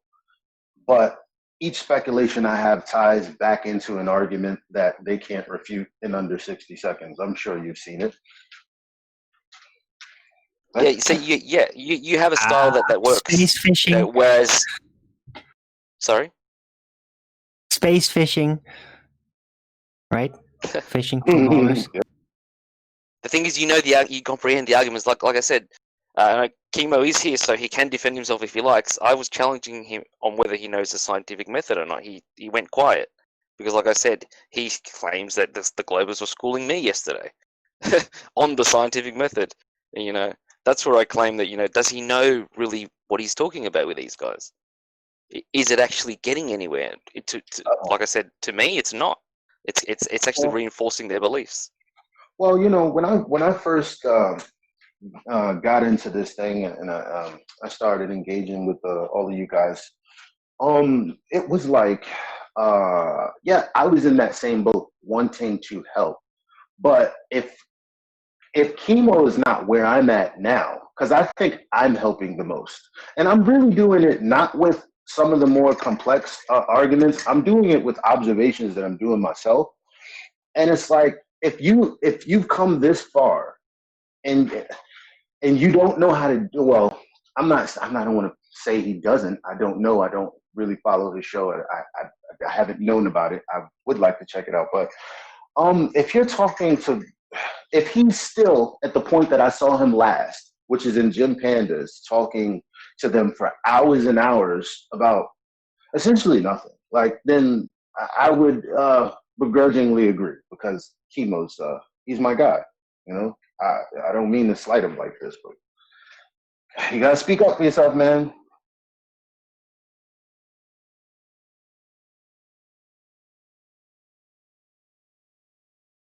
Yeah.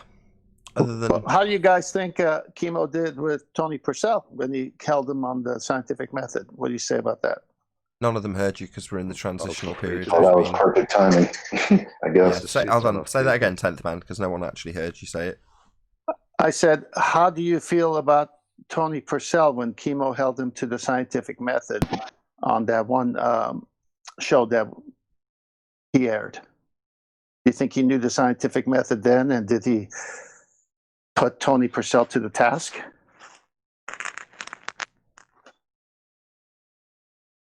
Oh, I think he did. Yeah, it's obvious Yeah, he he did. wrote So he that does one. know it. He does know it. Yeah, I mean, we are talking about Spurs, and we just had this whole conversation about allowing them to beg the question. And sometimes people will, and they do. Spurs will allow them to beg the question. Sometimes Tony will allow them to, or Riley will allow them to beg the question. I mean, everyone has their own technique. You know, not everybody goes about it the same way. So I don't know. It's the only way to engage with them. You're right, Chocolate. Yeah, and if Oh, that's no. how you feel, you want to engage with them, sometimes you have to kind of just go into their Narnia just to engage with them a little bit, if that's what you want. But if it's going to be a clear-cut debate and you're just going to cut them off when as soon as they commit some type of a fallacy or something, well then that's the way you go. I guess it just depends on what you like, how you feel that day, what your strong suits are, you know? It all depends, man. Different strokes for different folks. Yep. In some channels, in some conversations, they won't even let you engage unless you let them beg the question. I know Nathan is totally against that.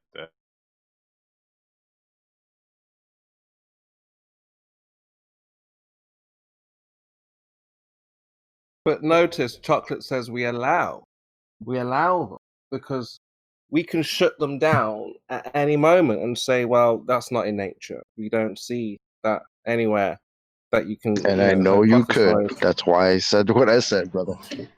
Exactly. So that's what people should be not under the illusion that just because we allow, that shows the power of the flat earthers. Because if we don't allow them, they don't get a conversation. We get what we want, and we get to show that they don't know what they're talking about. But if we allow them to play and talk about and preach a little bit, then yeah, we can explore. It's just a different way. We, like you say, we can shut that down at any moment. But yeah, it's just another way. It's just another way. Ask you a question, Spurs. A flat argument, and then sorry, and then find they're invalid. That's the way you. That's the way you engage. Rumpus, you're already mad choppy and crappy. Ask you a quick question, Spurs. Fix your mic. Up, Rumpus. Spurs, can I ask you a quick question? Yeah. If it was you're a Christian, I'll just preface that by clarifying that for the audience. You're a Christian, right? Yeah, follow Jesus Christ. Absolutely.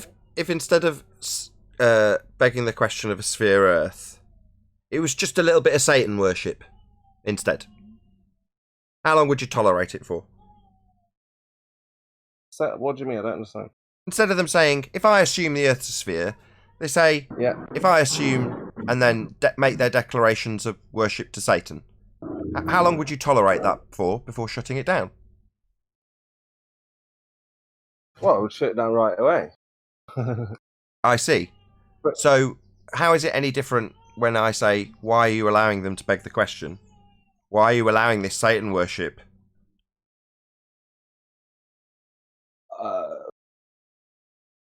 Well, it's slightly different, right? Why? Slightly different. So you think allowing them to indulge in this nihilistic outlook of a philosophy that has been reified, that's perfectly acceptable? No, I think it'll leave them in cognitive pain, potential psychosis. The people who we deal with specifically, not the public at large, who are just under the general apprehension that they're on a sphere because that's what they're programmed with. I'm talking about the people you deal with. No, of course not. I wouldn't know. Absolutely.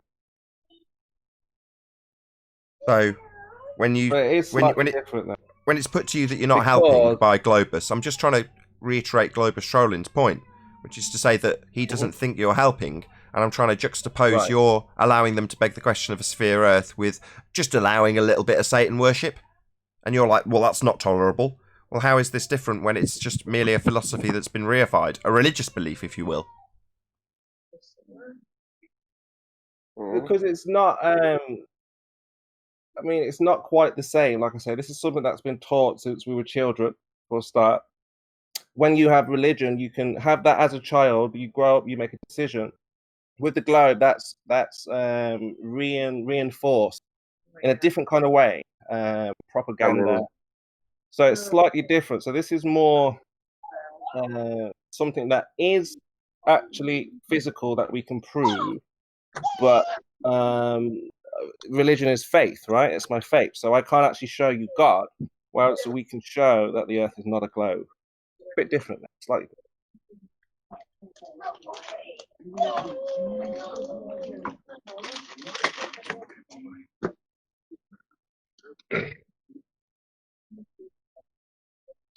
Hey, Spurs still here? Spurs. Yeah. What's the antecedent for creation? You need a creator. Well, then you can't show them God. So let's change the subject to mainstream media and the way they lie. How would you do it there? Everyone's got TV, let's say. They could either watch it or turn it off. Now you're debating someone who's always watching mainstream media. Hold on. How would you... Hold on. Believe it or not, this conversation could potentially lose me my channel. Bit of Satan worship's fine. Believe it or not. But look, I'd prefer you didn't challenge the MSN. I'd rather keep my channel. I got you, Nathan. Let me change the subject. I'd like to make my concluding Look, let's just have some wholesome Satan worship. That will be fine on YouTube. That was very good, Nathan. How true of our society That's right not. there. How true I of would our like to make my society right conclusion. there. Yeah, but Nathan, this is it. I mean, if somebody wanted to go down the satanic route, I would still question them. I would probably still say, okay, let's tell me what it is. Why is it that you believe? I would still question and be curious as to why they think it benefits them. And, you know, we would just try to find out and explore, is it the right thing? Because now this would be a moral thing, not a physical thing. So I'd be finding out, okay, so your satanic beliefs, what does it involve? And you would obviously outline that, and then we just talk about whether that'd be philosophy. See, but where's the shape of the Earth? This is physical. Spurs, can I practical. challenge that, please? Well, no, it's just wrong. It's flat out wrong because they're both philosophy. But can I challenge what Spurs said? Sure. Your example is Jesus Christ, and how did he handle demonically possessed people? How did he handle the subject when he was here on Earth? Just do it the way he did it. Okay. And what did he do? I'm listening. I'm asking you. What did he do? He did many things. I'll tell you if you can't remember. I'll tell you. But I'm They put him in obviously some wanting pigs. to dialogue with you. Go on, I'm listening. What did he do? Okay. So you know what he did? He quoted scripture. He used the scripture, the truth. He did dance around. Are we getting religious now? No, the methodology is what I'm talking about. I'm not talking about religion at all here. He's Okay, let's put it this way, Spurs. Spurs. Let's put it this way, Spurs. When Jesus met disingenuous, religious, if you want, priests, Sadducees, Pharisees, who were out to get him, trap him, because they couldn't stand that he was showing who they really were, made for profit, right? Selling all kinds of things in the temple of God for profit, that they were phony, and he embarrassed them at every point. Guess what? What happened there? He started to speak in parables, so they would not see.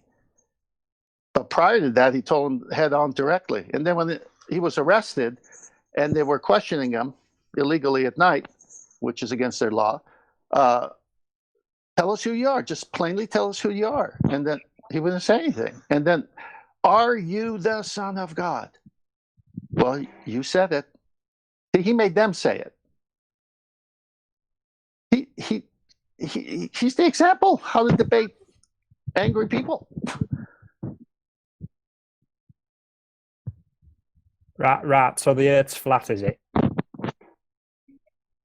Do you have proof otherwise? Well, thank you for saying right. The Earth's flat. That's a good cutout right there. Eventually, one day. Thank you for that segue. Hopefully, Chemo will just acknowledge what 10th Man said first. No, I mean, you're welcome. Amen to that. Amen. Absolutely. Perfectly vague. So who's this guy that came? Right. What? Right. What's your channel name? He asked if the Earth was flat. Is it? Well, do you have any proof that it would be otherwise? I was just helping Nathan out, to be honest. He said thank you. I'm good. I don't need help. Thanks. Right. No, I mean, you're glad you're helping Nathan out. Your question was right. Nathan wants to know, why do we allow the begging of the question? It's like, why would we allow satanic discussion? But both leads to the other. So globe Earth leads to flat Earth discussions, and if you start talking about Satan, then obviously that will lead to Jesus and the Bible, and that's just what will happen. So it would just be always that back and forth. So yeah, if you want to beg the question just to help the other side, because if Ruif is saying to me, when I hear that Ruif wants to become a flat earther, but he needs evidence in his mind, so I'm thinking, well, how does he see the world? How does he see it? Wait a minute. You're saying Ruhif wants to become a flat earther? Yeah, he's delusional. He's searching for confirmation bias for the globe. He wants evidence that the Earth is not a globe. Right? Wait a minute. No, that's a trick. Don't fall for that trick. Not the same way. Because if he saw evidence how we saw it, he would be a flat earth. That's the point. These people see evidence in a different way, right? No, it isn't. No, they just seek confirmation bias. bias. Yeah, correct. Whoever said that, they're just seeking confirmation bias. Now they might tell you, I'd think the other way if I didn't find the confirmation bias I'm looking for. No, but again, I have to take it to Spurs again, Nathan, if you allow me. If we had all the resources at our disposal, we would do everything we can to prove the Earth is flat. I'm sure all of us would. I need permission to take it to Spurs You don't again. have to prove that. What resources do I need for that, precisely? Well, I mean, people want to see the dome, so-called edge, what's under the flat Earth. They want to know what's beneath. They just want to know more. They want to know more about where they live, and I'm sure they don't want to know about the dome. They're just trying to prove that it doesn't exist. Right. Exactly. Do you have arguments that strengthen your position? Like I do, because I'm not afraid to talk about domes. Not at all. No, again, to me, I see them as kind of like patients. They're going through cognitive dissonance. So they don't like the label flat Earth because they think flat Earthers come with baggage, like the name. It does. They want to be. They're right. They're right. It does. Yeah, they're terrified, Chemo, because what might happen is they realise that they're wrong and understand implicitly that they become us, open to ridicule, that's perceived as perfectly tolerable by the nation at large, wherever they may be, and they know that the alternative is getting constant ridicule. No, they don't want that. They're terrified of that. So they're seeking their confirmation bias to prove us wrong. They don't want to be in that position, so they're seeking the confirmation bias that Earth's a sphere. That's all that's happening. Yeah, I think it takes a certain type of personality to be able to accept the truth and say, you know what, this is obviously going to put me against the entire world, and I don't care because it's the truth. Now, some people, like these people that we debate that have been telling us for 5 years flat Earth is dying, meanwhile they're still in the damn chat right now, these cornballs, these are the people who are so scared of losing their world paradigm that they will fight this to the end. Those are the Agent Smiths you're talking to out there. Right? Yeah, they're hardwired. Hardwired with Globe. It's beyond. In the Matrix, when they say there's some people who reach a certain age that you just can't extract from the Matrix, they're these people. Exactly. Yep. So can I ask Their mind Spurs a was, question? hold on, their mind was railroaded, and they can't get out of the tracks anymore because they've gone too deep into their mind. Yeah, hardwired. describe Globe's it. hardwired now. Can I ask Spurs a question? Is that all right? Go ahead, if he's willing. So Spurs, are you looking for answers? You want to find out more about the flat Earth, don't you? Do I? Yes and no. I mean, I'm comfortable already. I understand, the Earth is absolutely flat, completely level, parallel, all those things. So to want to go and see the wall, do I want to go and see the wall? Not that big of a deal. If there's a dome, do I want to go, not that big of a deal. But there are people out there who are curious about these things. So, if I can help in any kind of way, and like I said, if I had the resources to do so, I would definitely try and help these people build their model that they're so desperate to build. And just help them build a picture of where they live, right? That's all. That's really interesting. So what would it take for you to believe just in like a globe Earth? So like what evidence? Mate. Oh, you'd have to show. I just want to try and keep everyone on track. Spurs, you're not helping. I just want it to be Spurs and vacuum. Nobody else, please. Thank you. Okay. Thanks. Okay. Yeah, I mean, we're looking for just evidence of a globe. So evidence for me would be curvature, that the Earth actually practically physically curves. And then there's a force that you can demonstrate and that would support that curvature of Earth. Just very simple things, Obviously, if you say there's a vacuum in space or gas pressure next to a vacuum, all these things, just simple demonstrations. If you can demonstrate these things, you would have me as your number one globe earther. I'd be out there defending the globe, and flat Earth would be pretty much over overnight, right? But just those simple things seem to be a bit of a problem. So no curvature, no gravity, no gas pressure, vacuum containers, experiments. So what more? Where can we go from there? So like, have you actively sort of are you drawing up experiments and things, that kind of thing? Because it sounds like you're really interested in. Right. But you say the truth about what, though? What is it you want to know the truth about? Oh, no, I don't want to know anything. I'm just here for my own entertainment. I just like asking questions. Yeah.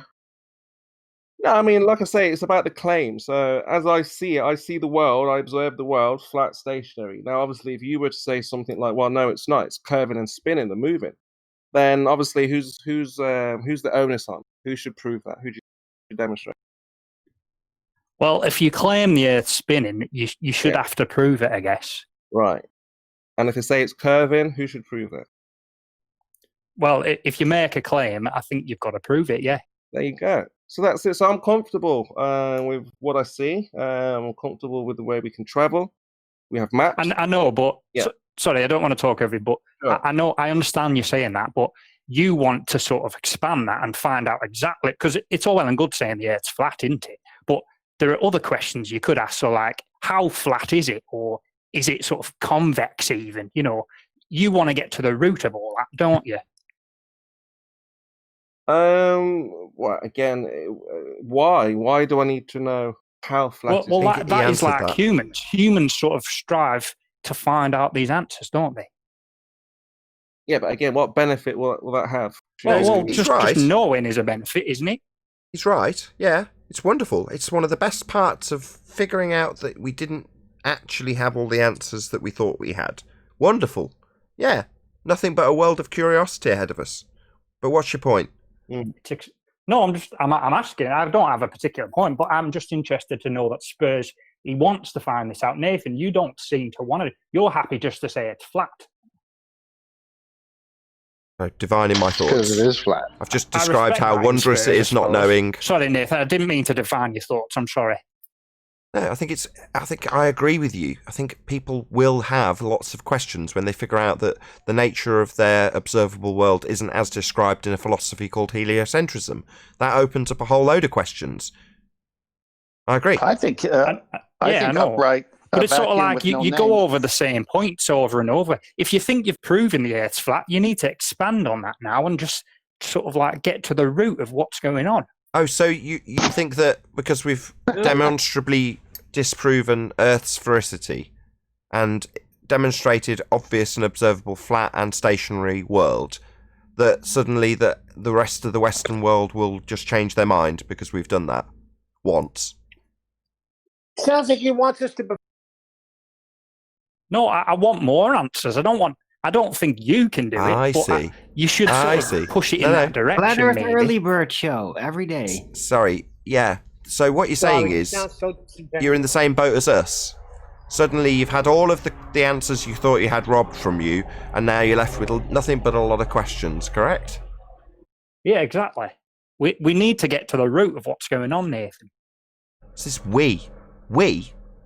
So you're one of us now? Well, I wouldn't say I'm one of you, Nathan. Well, do you understand and appreciate that the Earth cannot be a sphere in a vacuum? Spinning, for example. Oh, I'm being told I've got to keep my voice down. My missus is... Or at the crucial moment where we figure out if you're actually just expressing your frustration that we've had for the last 5 years, that we don't have answers to some of these questions? What? Yeah. What? No, I'm not saying you can provide all the answers, but you should certainly push this discussion in that direction. I think Spurs is doing that. I respect him for that. Yeah, because that's what you want. You're saying, I want to know. I've said I'm comfortable, but I said if I had the resources to, take you where you need to get to go and what you want to do, then yeah, I'd definitely help you out. But right now, I'm not clever enough to do that, Spurs. I think you should do it. No, like I say, you need a lot of resources, a lot of people. It take a long, long time. So, but yeah, if that's something I was able to do, then yeah, I'll definitely do that for you and the Ball Earthers who want to know the truth, the ins and outs of where we live, which will only lead you to a career anyway. So if I can do that, that shit you just said, that's what they want people to say. Oh, I'm not clever enough to figure this out. Oh, I'm not smart enough to figure this out. Oh, I shouldn't trust my senses. I should trust what the scientists say. That's what they want you to think. That's how they got us in the first place, man. I'm really fucking stupid. Oh, sorry. I'm really stupid, so... I mean, I think that's just me, though. That's you not giving yourself enough credit, bro. You have your experience. Your reality is on a flat stationary plane. You don't need someone else to tell you that. Don't take that away from yourself, man. That's crazy. Well, the power of propaganda, Chocolate, is so powerful that these guys have bought it hook, line, and sinker, right? And that's why I've always said this is not about evidence. These guys will never accept any evidence, proof. They need a psychological reversal of some kind. They need therapy. I've always said this for a long time. These guys are going through chemotherapy. Yes, we know. We know, right brother. Yeah, but that's not going to work, Kimo. You're not going to get them out of the ball. You can help them survive the transition, perhaps, of the world going to abandoning the ball. But they're there because they choose to be there. It's always a matter of choice. And sometimes that choice is made really hard by everything you've done. I just see it as a total tease. And they give heroin addicts morphine, so they're getting a little bit of it, just trickling it in. Well, that's what he's doing. Have a little bit of globe. Have a little bit of begging the question. He's just giving them morphine. It's just torture. I mean, I would imagine that it's cognitively extremely painful what Spurs does to them, but he actually thinks he's doing them some good. Right. If you want an alternative, I am teaching my people, including Globers that visit me with respect in my channel, in my chat, how to deal with it and how you can look on it as a trade, as an art to do it, taking away the prospect that it might be real. And then there's still a lot you can do with it. That's my stance. That's my therapy. That's my transition vision. That's fair enough. There's definitely more than one way to skin a cat. If you're trying to wean a smackhead off smack, you can give them little doses of morphine like Spurs does and call it chemotherapy. Or you can bitch slap that fucking fundy wanker, lock them in a room and throw away the key until they bleed that shit out of their pores. Good analogy, bro. One or the other. I like it. Because, when you learn anything in life, you learn through repetition, right? So when you do it, Nathan, you give them the repeated questions for them to think about, right? And this is the new education: is can these questions be answered? So when I'm, with the globe earthers, I'm repeating, where's the evidence for the curvature? Where's the science for gravity? This is re-educating them, showing them that actually they don't have the evidence, or they don't have any proof or any way of demonstrating that they're on a globe. This is effective. And like I say, if you want to learn the it would be language, if you didn't let them beg the anything to question, life, like you it did needs to with be Tony repeated Purcell. over and over again. No, with Tony Purcell, you didn't let him beg the question, so it was effective. But the other times when you do allow to beg the question, you're still giving him that morphine, is what Nathan's saying. Oh yes. I mean, you think again, you didn't give Tony Purcell morphine? But this is it though. You see, Tony Purcell probably didn't need therapy in that moment. He needed another cold job water poured over his head, with ice. It was like here, like Nathan delivers here. So it was like just cold water. Take you go, wake up, and then now, by the end of that session, he needed therapy because now he has to come to terms with what's happening. You see, so that's where the So Spurs' approach in this instance is bitch slap the heliocentrism out of them, and then give them a little bit of begging the question afterwards. Just a little bit of morphine to help them soothe the pain. You can still assume it's a sphere, just a little bit for a little while. You should have also sent him ads on what other careers he might be interested in getting into. I'd like to inject chocolate. I'd like to inject something. Oh, this one didn't work out for him. Sorry, chocolate. No, I'm good. You good? No, I was going to say I'd like to inject something, but I see Spurs is already doing that. Inject, boom, boom. And the morphine drip. I love you, Spurs. For the audience's benefit, all references to smack and morphine are purely metaphorical. It's and if anyone out there doesn't want to be pampered and actually wants to figure out how to deal with it, when it really breaks them. Chemo, do you mind? You're interrupting and rumpusing Arwin's third show plug on the trot. That's right. Arwin's getting good at that, huh? They're talking about all this therapy. Well, I do that on my show too, but I have a very specific angle to it with a vision for the future, where all that has been loved, and at first, when you snap out of it, you love it a lot, and it hurts a lot, just like a girlfriend breakup. But I am showing a way as how you can give it a purpose on the long run, and not basically abandon all these faculty training things you've been doing. You can still do something with it. Well, go to Arwen's channel to get no drip for shit. you. It didn't hurt me. I know, chocolate, but you're immune. I don't know why. I didn't have enough experience on a fucking flying spinning water ball to be hurt losing the flying spinning water ball I never experienced. Yeah, you've just haven't seen enough science fiction movies. That's all. Oh, I have. Trust me. Look, my name is Chocolate Sand. I'm literally named after a flying space monkey. But your suspense of disbelief didn't go far enough then, apparently. No, that's fine. I just don't believe the crap that I'm told. But I can accept a cartoon for a cartoon. That's what it is. So, Spurs. Glad you're so solid. Spurs. Yeah, Spurs. What's up, John? What's up? Yeah, homie? I'm back. Yeah. So are you listening? Yes, I'm here. Yeah. Here we go. When you talk about science, always remember this, all right? Ready? Mm-hmm. Cause and effect. Cause and effect. Cause and effect, man. It's cause and effect, dude. It gotta be cause and effect. Cause and effect. Cause and effect, Spurs. Cause and effect. Okay? What are you talking about, John? Everybody knows it's just observation and declaration. Come on. Sorry, we apologise for this quantum eraser robot error. Someone will smack the side of the machine and he'll stop repeating it. Cause and effect. Cause and effect, Spurs. Oh, my plugin's gone wrong. The quantum eraser plugin's going wrong. Oh shit! Somebody update the programming. I'm gonna do it. I'm gonna do it. I paid good money for this Quantum Eraser plugin. The last one was garbage. Just kept swearing, calling people crayon munchers.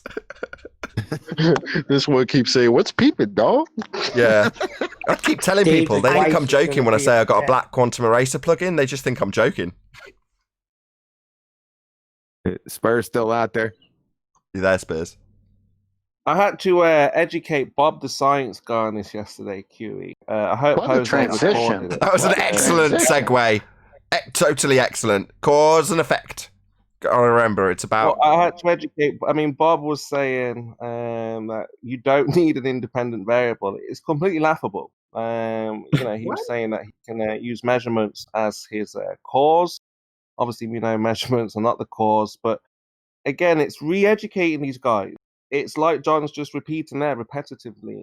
That's what we have to get drummed into these guys who think hypothesis first, observation second. Not just any observation as well. It has to obviously be a phenomenon in nature that is questionable. And they obviously think a shoe, for example, is the observer's shoe, and they think this is a phenomenon. And there was obviously no question here that needs to be answered. We know man made the shoe. So again, this is pretty much what we have to outline with these guys. And I think a lot of them do know this. I think the older generation, not being rude to any of them, but I think they are more, more focused on. I think the younger they get, the more loose, and I think they're starting to come around. Your musings on our opponent are being. Snap out of it. Snap out of it. Spurs, your musings on our opponent are being interrupted. Hopefully with good cause. Go ahead, Chocolate. Were you there when the Mr. M. Scott Reach said that you can science a sneaker? Were you in that one, or? I don't think he was. He said you can science a speaker, as in a loudspeaker. Sneaker, not a speaker. Oh, damn. Horseshoe phenomenon. Damn. That was so close to me being able to claim science for something I do. Damn. I'm just trying to tell Spurs about cause and effect, right? The hypothesis and experiment is all about cause and effect. It's not a cause and effect question. It has nothing to do with science. It's just cause and effect. The dependent variable is the effect. The independent variable is cause. Cause and effect, man. Spurs, cause and effect, man. Dude. Hello, is that Microsoft? Yeah, I mean, I've got a slight issue with this plugin. Can you help me? Yeah, I mean, I couldn't agree more, John. The last update just a friendly reminder. Very loud, and hopefully this message can be effective. Obviously, when we engage with these zealots, as Nathan likes to call them, I like to call them, people who are going through a traumatic time, patients, as it were, and hopefully, these guys will see the light with this new. Well, is it new? It's not really new education. It's always been there. It's just been miseducation. Years old. Just cause and effect, man. It's how I question, dude. Set yourself free. Cause and effect. How I, man. What is questions don't work in the scientific method. Is that a tree? What kind of question is that? Is that how I or what is question, man? So what is question? Get in the scientific method, dude. Yep. That's what's peeping, dog. Yeah, thanks. It's all sorted now. He seems to have sorted itself out. No technical assistance isn't needed. No, just cancel him. He doesn't need to come round. It's sorted. Hold on. Let's try it out. Evolution. Cause and effect, man. Oh, shit. No, you're still there. You're still there. Yeah, send him out. Yeah, definitely send out the technician.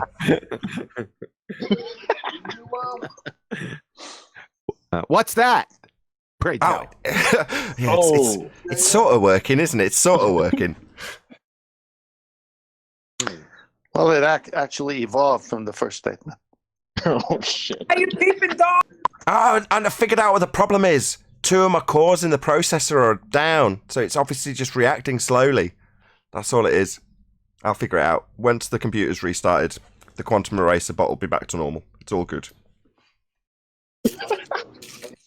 Is this like an insider flat earther joke? I don't get it. It's new. It's a new in joke. Very poor taste.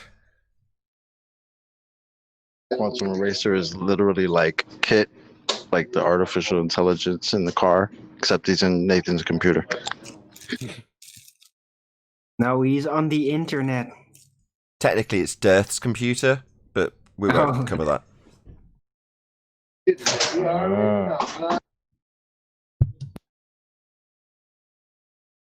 I mean, technically, it's not Dirth's computer; it's Megatron's computer. But again, we're just going off the beaten track here. Not Megatron, it's Starscream. Cybertron was round. So, are you a flat earther now? With all the questions we have, Vacuum. Reluctant to admit it, I can tell. I'm not a flat earther, no, Nathan. But when we were covering having a ball of gas in a vacuum and proving Earth curvature, all that sort of stuff, you were all in agreement. No, that's not what I said, actually. So, do you think that the horizon's a physical sphere edge? What? Do you believe that the horizon is a physical sphere edge? Do I believe it's a physical sphere edge? Yeah, you know, blocks, think boats it's- and buildings, calculable with Earth curve mathematics, utilisation Well, of geometry, the all edge that stuff. doesn't- The edge doesn't physically enter my eyes, if that's what you're asking. Did I say, does the edge of the Earth enter your eyes? No, that's not what I'm asking. Do you believe the horizon's a sphere edge? That's my question. I don't know. It's a part of your religion of being on a sphere, though. It's fundamental to having geometry of a sphere. Are you divining my thoughts, Nate? No, I'm telling you the rhetoric of the religion you don't understand clearly. No, definitely not divining your thoughts, detailing heliocentrism. I don't. It's true, that. So number one on this list of why you're on a sphere, having Earth curvature, no go, right? Yeah, no go. No go. Okay? So what about the vacuum of the sky, otherwise known as outer space? Do you appreciate that we'd all be dead? Well, the gas would fill the it? sky isn't outer space, is it? Yeah, the sky vacuum, yeah. Well, what? The sky isn't outer space, Nathan. Come on. So last night, when I looked up at the stars, was I looking at the sky? Yeah, but I mean, you Yeah, need to be a but bit more yeah, but concrete than that. yeah, but what's this? Yeah, but yeah, you mean yes, Nathan? That's correct. You were looking at the sky. That's claimed to be a vacuum. Hence this prefix sky, and then this fundamentalist presupposition vacuum. Sky vacuum. That's right. Yes, you think the sky is a vacuum. It isn't. The gas we're breathing would fill it. I think you're divining my thoughts again. I didn't say that. No, I'm detailing the heliocentric worldview that the sky is a vacuum, not divining your thoughts.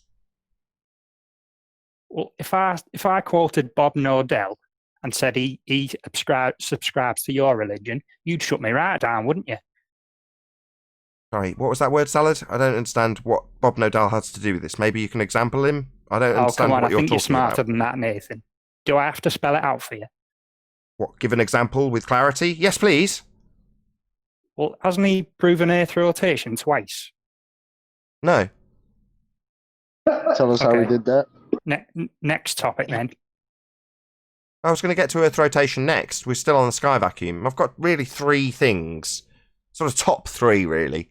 One is the sky vacuum, this idea that we've got this gas pressure not filling a vacuum. Okay, what do you want me to say? Well, I'm going through the steps of relinquishment of your faith in this globe reification. One is that we don't have any curvature. The sphere edge horizon that was asserted to block boats and buildings has been debunked by the Black Swan.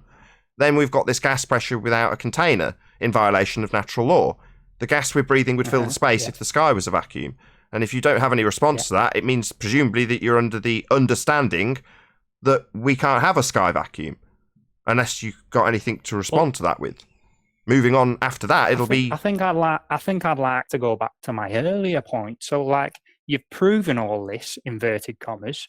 So, what next? Well, I mean, what's that's my outside question the to you, container, for if you example? understand it. That's my question to you. What's next for you? A lot of questions about the world that you thought you lived in? Because that's kind of what you're doing, but without actually acknowledgement Well, that. I might send a weather balloon. So you do understand that the world you thought you lived in isn't the world you actually live in then? You do appreciate that then? Well, I think it's irrelevant if I give you an answer, surely. I'm just Irrelevant. So not sphere, just irrelevant. The models and the philosophies are irrelevant. No, my point is, it's irrelevant what I think. Surely you just need to expand on what you're saying. I mean, you've proven it to yourselves. Now you need to go a bit further. This is just like a bit of an echo chamber, really. Well, I'm asking you. No, it's not an echo chamber. You and I are having a Well, I'm discussion. saying You it's stand irrelevant. in contradiction of what I'm stating. So you're saying, no, I don't believe the Earth is flat. No, I do believe the Earth's a sphere. And presumably, that would mean it had Earth curve, but no response to that. And presumably, in a vacuum, because that's the model, but you don't have a response to that either. So I'm just getting to the point where I understand where you can have a sphere belief. At the moment, it seems completely untenable and unfeasible that you would even entertain this idea, but you're yet reluctant to admit it. I know why, because admission of this would mean that you were open to ridicule, right? The ridicule you enjoy putting us through at the moment, even though you don't have a tenable religious belief of a sphere to justify. And we'll talk through me while I detail that.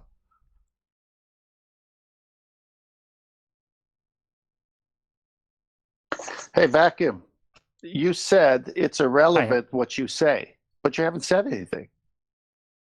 No, I said it's irrelevant what I think. Yeah, right, but you haven't said anything, or you haven't told us. I know, your that's answer because to I the said top it's 3. irrelevant. In certain contexts, it's going to be irrelevant what you think. But it doesn't change the fact that 95% of the Western world think they're on a sphere, which is merely a philosophy with lots of lateral law violations attached to it. And you declared that that was your world outlook. So, no, while you as an individual won't change the current rhetoric of a sphere Earth in a vacuum that's spinning, that's still the rhetoric. Regardless of if you know it, understand it, have an opinion on it. No, none of that's relevant, but it doesn't mean we can't discuss it. And it doesn't mean that's not the rhetoric because you don't agree with it or understand don't get me wrong. I'm not saying you can't discuss it, but you just keep saying the same things over and over. You need. No, I'm asking a question. Do you appreciate that you can't have a sky vacuum? It's been obfuscated for about 5-6 minutes. But if you'd have actually acknowledged that we can't have that sky vacuum in that heliocentric worldview, we'd obviously, put our arms around you and go, good for you, mate. Now you've got the same questions as us, it seems. But you're reluctant to acknowledge any of those things. And we'll talk through my conclusion when I get to it, like now. Now that I'm saying that you're reluctant, you're talking through me. Like last time when I got the conclusion, you started talking through me, like you're doing now. It's because it's troubling, and you won't let me continue and actually make a concise point with an ending. You'll talk through me as it triggers you. So when I point out that you're reluctant to concede these details that you don't have a response to, obviously you've heard them, you've been here. Yeah, I know why. It's because that leaves you open to the ridicule you subject us to. And you don't want that. I know. I come on here, and I'm subject to your ridicule, so I don't actually know. Well, you're only subject to ridicule when you act like a fuckwit. Come on now, Nathan. Your mother, were you dragged up? Were you? Why is this ad hom about my raising? I don't get it. We're talking about sky vacuum. You just called me a fuckwit. Come on, don't talk about ad homs, man. Yeah, well, I said if you behave, it's hypothetical if, like a fuckwit, then you will receive the sharp end of my tongue. That's just a fact. Don't talk shit. I think your tongue's you won't being get verbal down, pain. to be honest.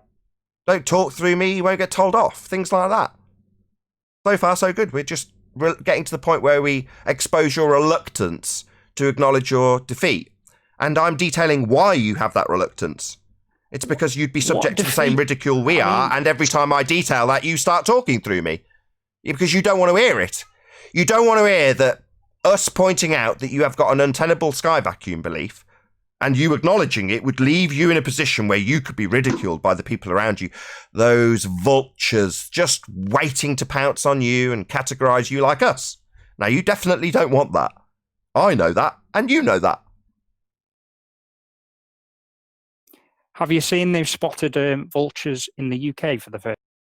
What, like the ones that are surrounding you, were you to in any way concede an appreciation of the sky vacuum in its untenable nature based on its violation of natural law? Are we going to stick on this topic or talk about the vultures in England? Metaphorically. I just thought it was an interesting point I thought I'd make. Yeah, I thought it was an interesting analogy that you've got vultures surrounding you on your own side. Yeah, they're not your friends. They will rip a shred out of you if you even dare concede that the sky's not a vacuum. So don't. It's really funny for me to drag you around indefinitely with you not conceding like a little weasel. It's really funny. It's really amusing for the audience too, because they, like me, if they're on my side, recognise that were you to even remotely concede this, you'd be ripped to shreds by your own side because they're all vultures waiting to pounce on you. You know it. I know it. I think you're overstating this whole side. Not at all. If you in any way show some humility here and concede that the sky can't be a vacuum, your own side will rip you to shreds. That's a fact.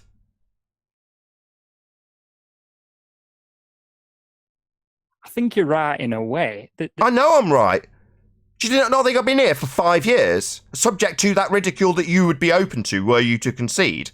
That's why we have the most snivelling fucks when it comes to getting a concession. Because you're absolutely terrified of that which you subject us to. And so you should be. Act like a pathetic scumbag. Don't concede it. Let's stick on this vacuum point indefinitely with you behaving like a snivelling weasel, just proving my point. That you're all shit scared of the ridicule you subject us to.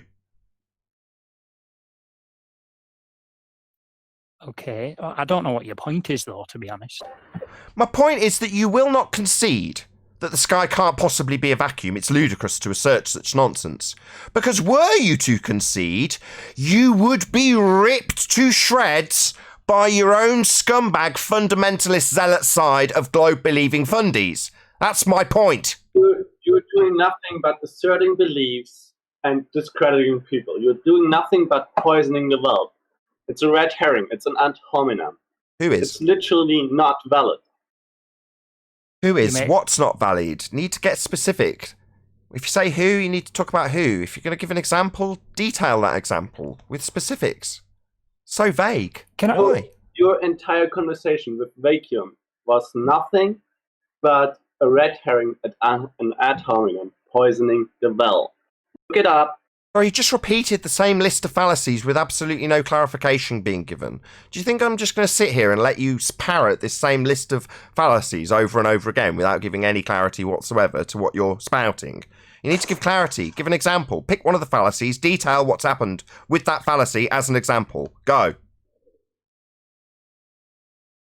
I think he made a really good point, Nathan. Shut up. We're not talking to you anymore.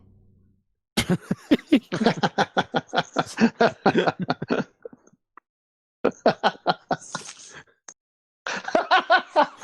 are you laughing so much? What's so funny? This is flat earth humor. Awesome. That was so bloody neat.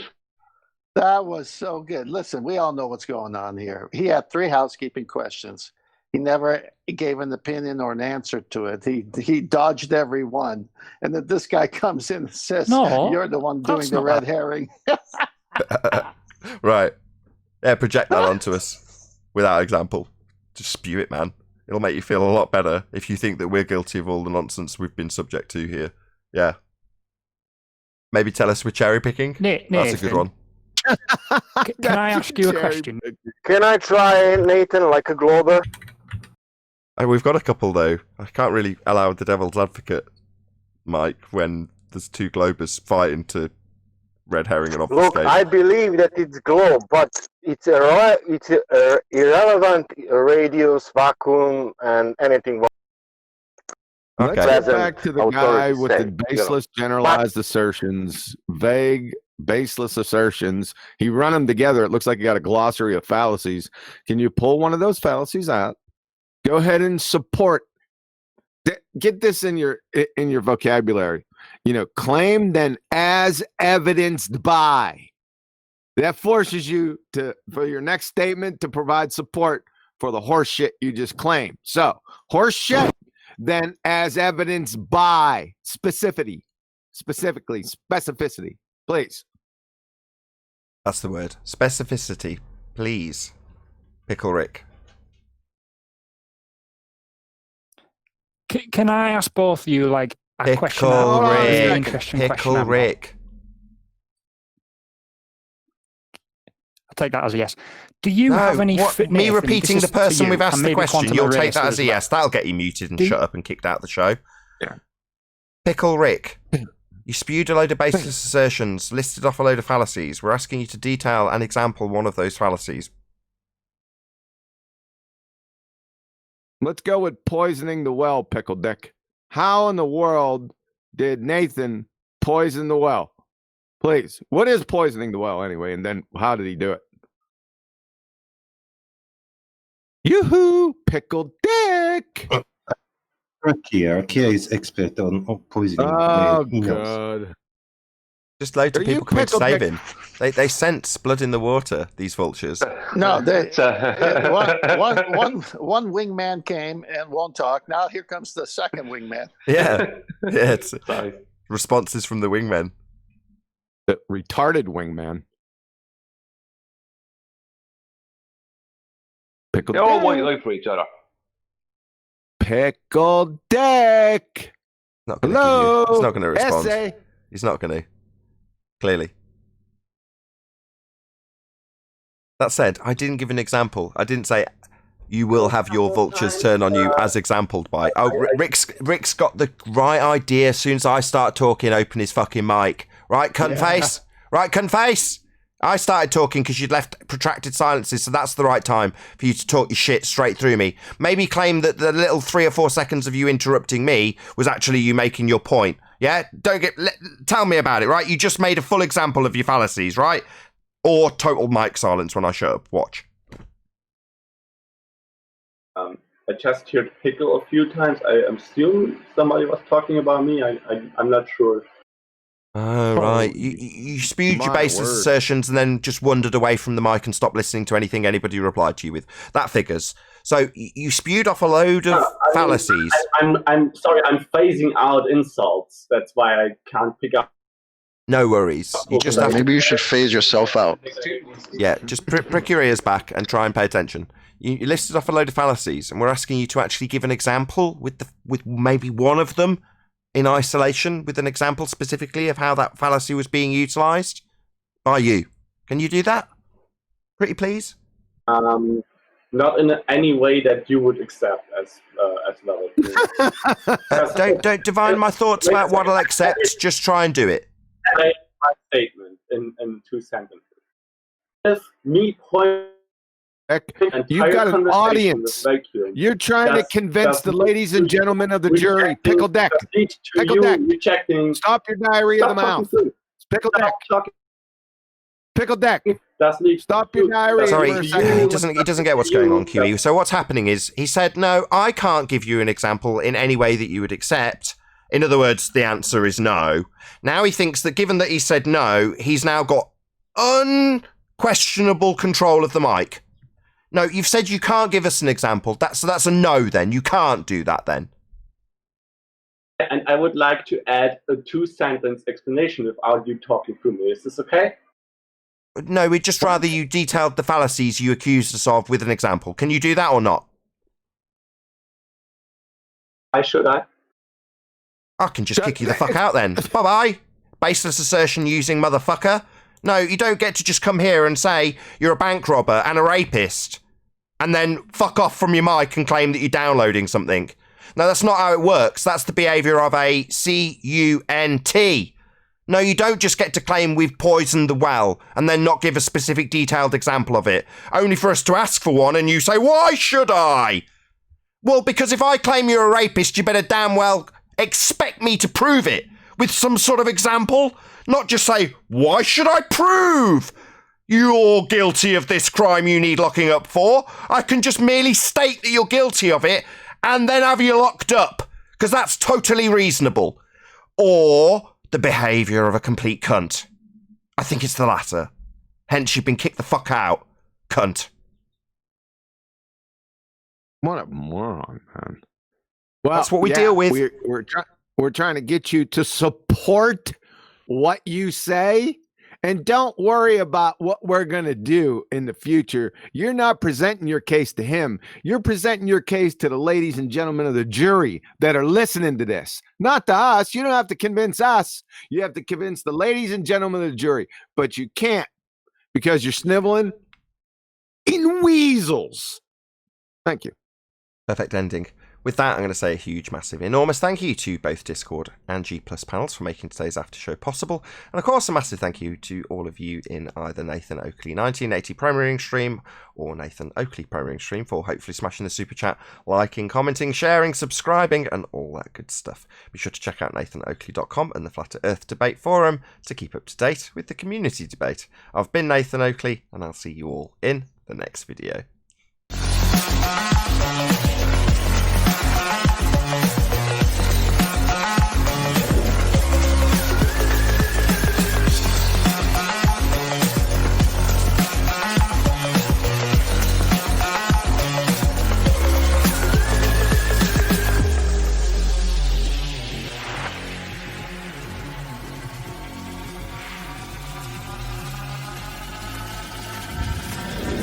Oh, what a day! What a lovely day!